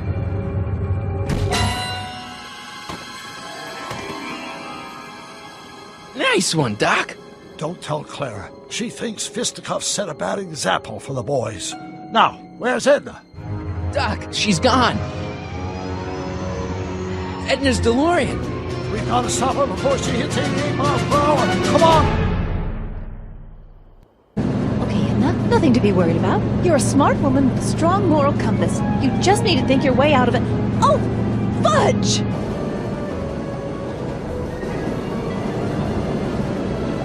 What's she doing? I think she's spouting euphemisms at us. Luckily, the road out of Hill Valley is still pretty rough in 1875. It's unlikely she'll manage to accelerate 88 miles an hour anytime soon. How are we going to stop her? Good question. We can't risk injuring her or damaging the vehicle for fear of altering the timeline even further. Luckily, those diagnostic lights my alternate self put all over her DeLorean have given me an idea. Here, take these. What are these? Flux synchronization modules. How do they work? I generally use them for maintenance purposes, but we might be able to use them to sync up the alternate DeLorean's diagnostic modules, thus making it possible to link both sets of time circuits and override the time destination of the alternate DeLorean. At least that's the theory, anyway. That's a great plan, I think. Best of all, we won't need to weld the modules to the frame. Snap them over the diagnostic lights. Wait a minute, Doc. You want me to go out there? How the heck am I supposed to do that? Good question. Let me think. Aha! A hoverboard! It saved our hides a few times before, so it seemed like the appropriate tool to bring along for the job. Sweet!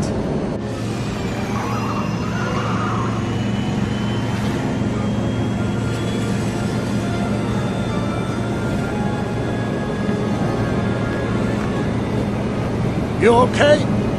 It's just like riding a bike. You ready to make the jump? Ready, Doc.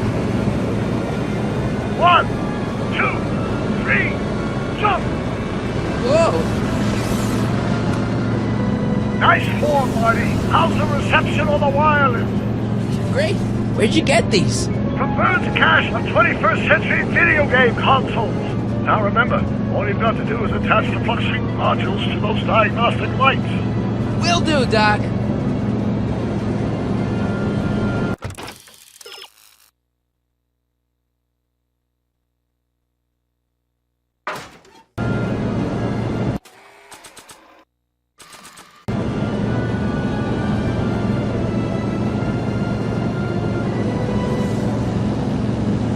I can't reach it from here.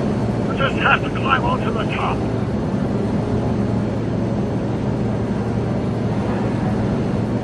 I don't think so.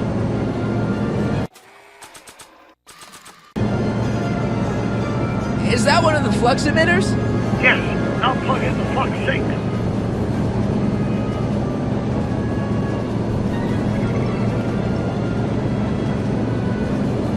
Mr. Fusion, should I disable it? Leave it alone. It's not a good idea to monkey with nuclear reactors.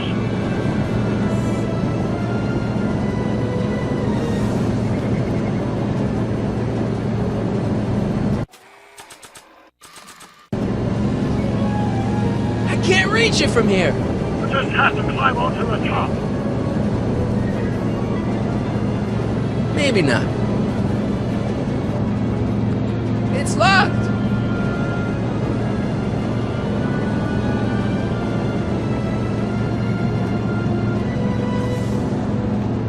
Is this the starboard flux emitter? Yes, now plug in the flux sink.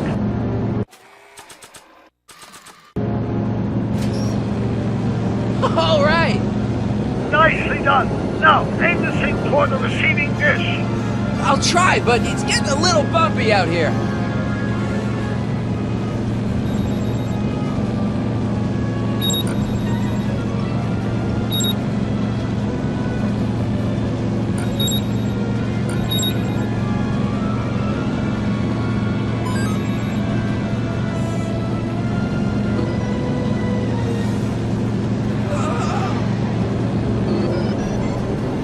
Great, that's one flux sink down. 2 to go.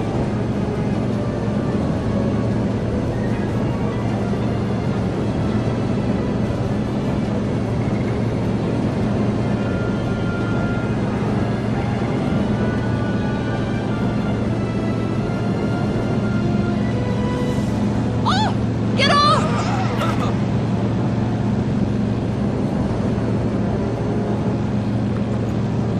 It's locked. Oh! Get off! I can't sneak past the rearview mirror.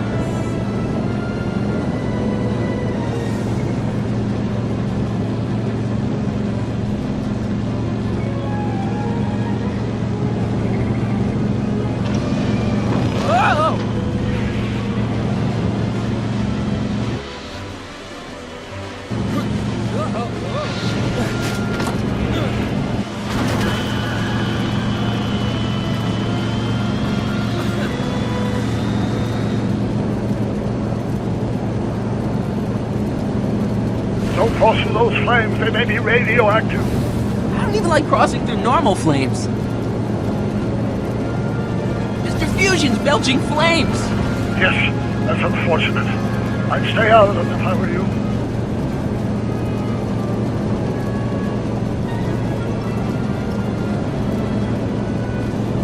Don't cross through those flames. They may be radioactive. I don't even like crossing through normal flames.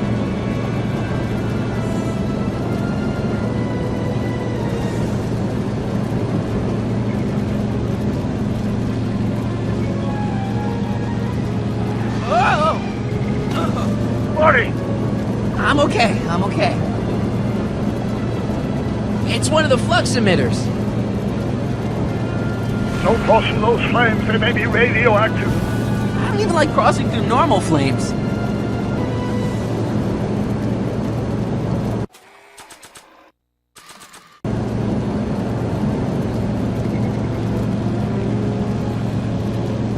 I better not touch it now that it's synced.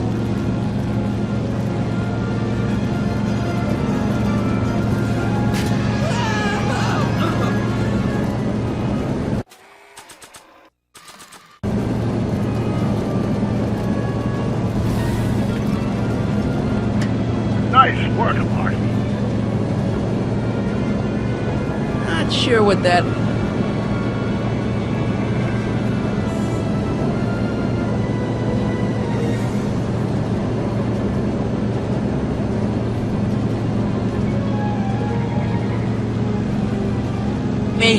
Excellent. Now let's get that flux override module on before she starts making life difficult. Like she's been making it easy up till now? Is that the port flux emitter? Yes. Now plug in the flux sink. Well, here goes nothing, Doc. Whoa! Perfect. Now, aim the flux sink towards the receiving dish on my DeLorean. Receiving dish. Check!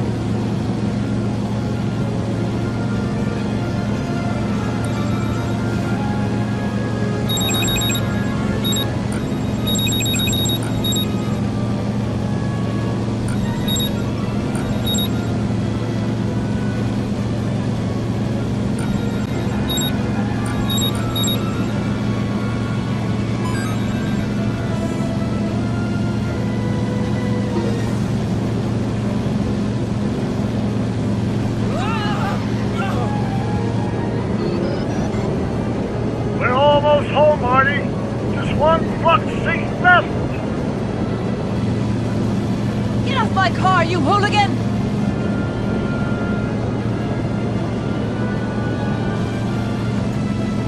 It's locked!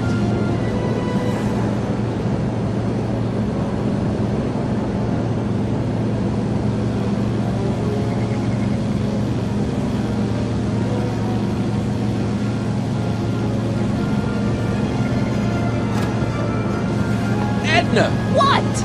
Let me in! You want in? Fine! Ah! Marty, are you all right? Not really.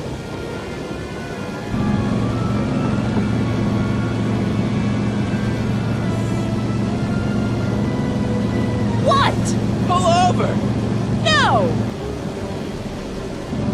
Whoa! Excellent, Marty. Now that you're on top of the DeLorean, you can attach the flux sink to the overhead flux emitter. That's great, Doc.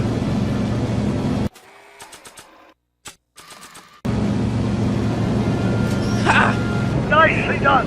Now, aim the sink toward the receiving dish.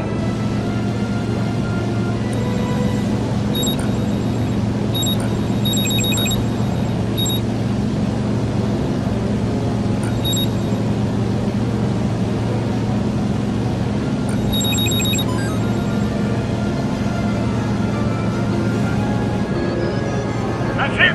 Get out of there, Marty. Phew.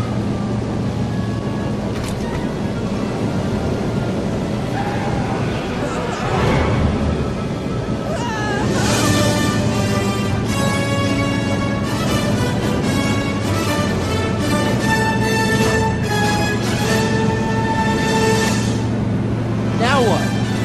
Now we take control of Edna's DeLorean with the flux synchronizers, and that's strange. What? According to these readings, the temporal cohesion of Edna's DeLorean is decaying at an alarming rate. English, Doc. We've got to get Edna home, now!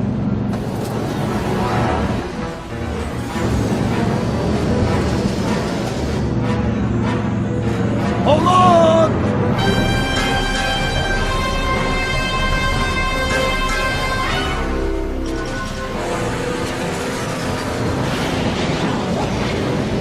Holy shit!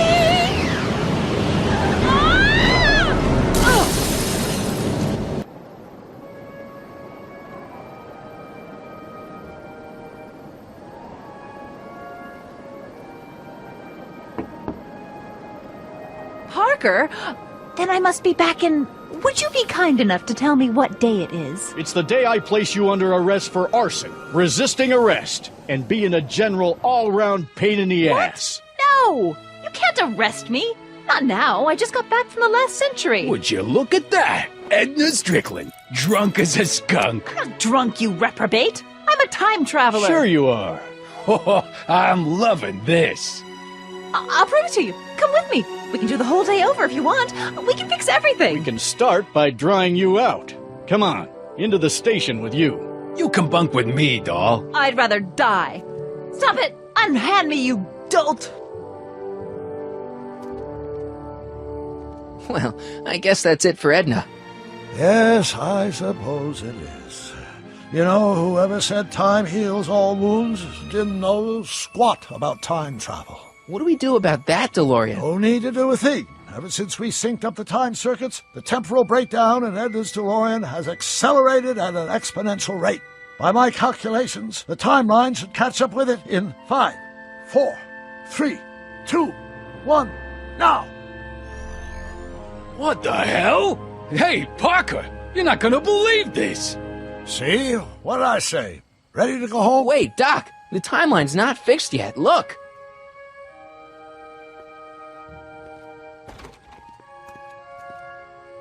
Harry, you missed all the fireworks at the expo. Yeah, so I heard. Listen, I heard a rumor about you two.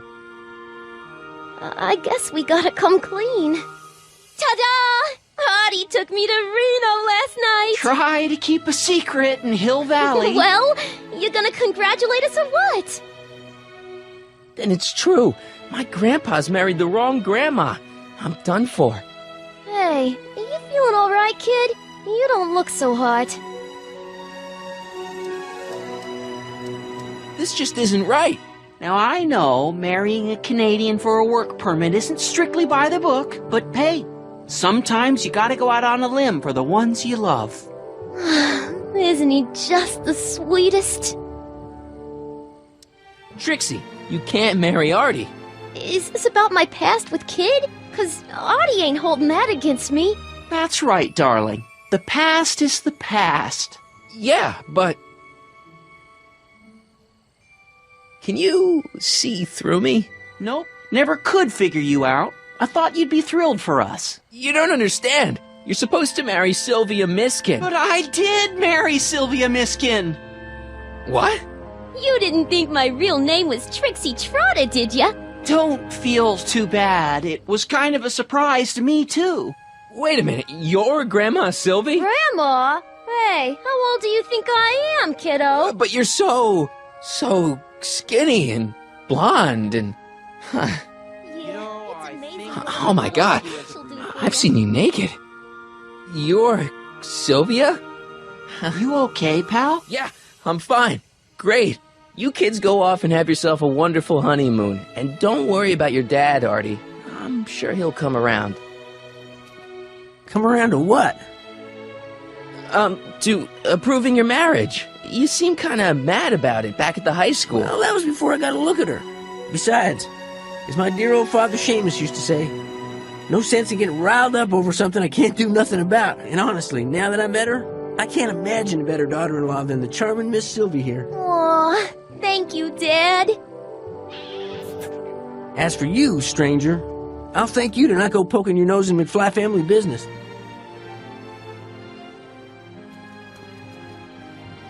It's been a pleasure, Agent Callahan.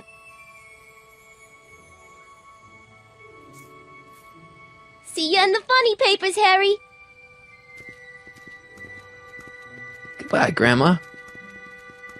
You know, I took some pictures of Trixie in 1931. Hey, that's my grandma you're talking about.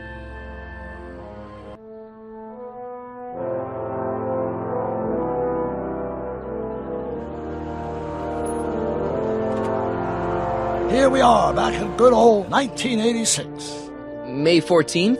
15th. Best to build in a little lag time. Gives you a chance to catch up.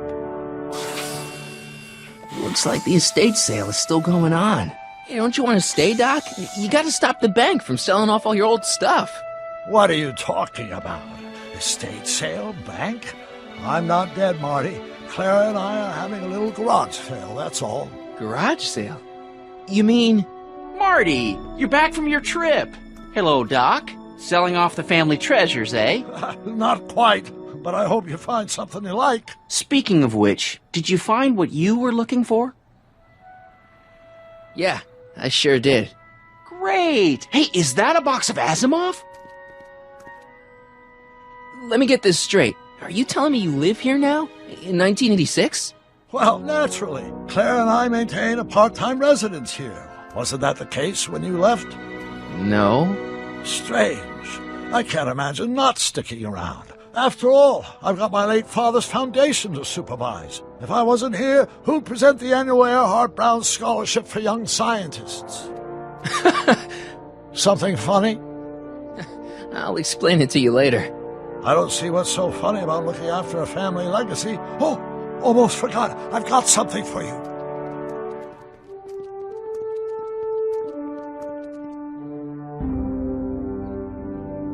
Happy graduation.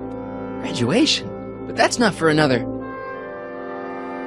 The McFlys of Hill Valley. An exhaustively detailed history of your family, from your great-great-grandfather Seamus to the present.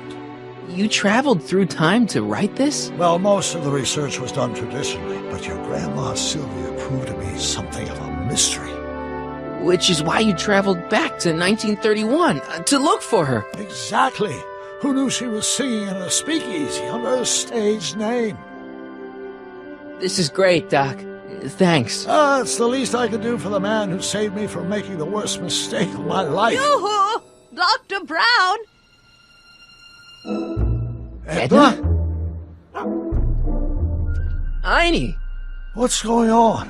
What are you doing with my dog? The same thing I do every afternoon, silly man. Giving him such much-needed exercise. Isn't that right, Einstein? Hey, Dollface, it's past time for our 3:30. Coming, sweetie! Oh, Mr. McFly, have you seen my stepson anywhere? Oh, Biff! I think you're late for an appointment. Oh, well, gosh. You're right, Mr. McFly. Hi, Marty. Don't they make a great little family? You'd never know they met in prison.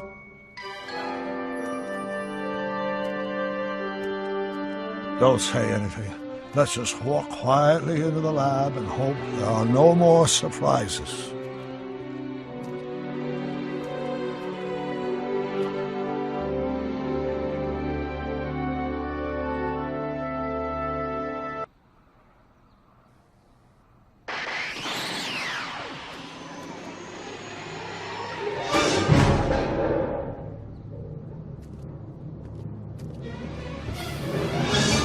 Doc! Marty! What are you doing here? You gotta come with me! Back to the future! Marty, you can't be here. If your younger self sees you, the consequences could be catastrophic. My younger self? Oh, right! Bring him along too. This concerns all of us. What do you mean? Does something happen to us? Do we turn into assholes or something? Nah, we're fine.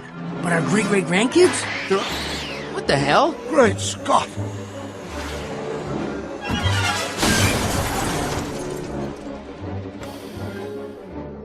Doc, you gotta come back with me.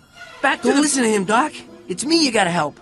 If you want to save Jennifer and our 12 kids. What? That timeline was overwritten 5 jumps back. Doc, how can there be 2 more of me here? I have no idea. My all rights of space-time continuum should be tearing apart like a cheap dish rag right now. It already is. What my evil twin and I are trying to say is the future is totally jacked up, and you gotta come with me to save it. No, me!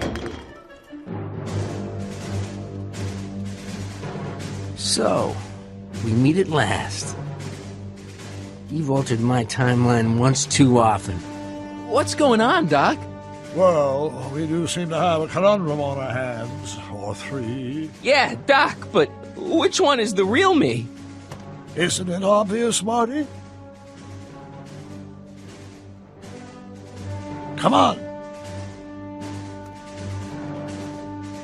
Prepare to be erased.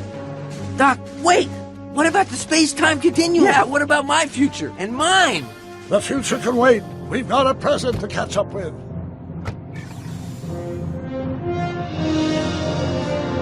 Where to, Doc? Mr. McFly, thrill me.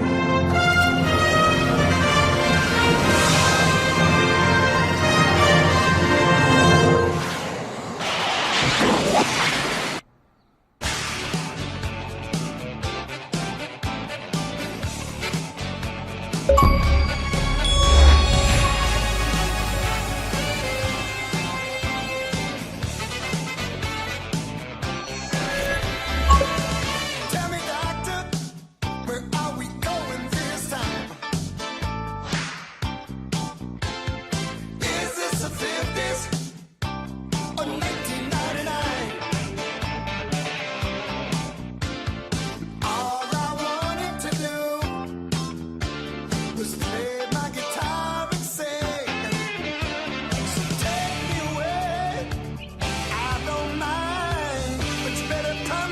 I'll be back.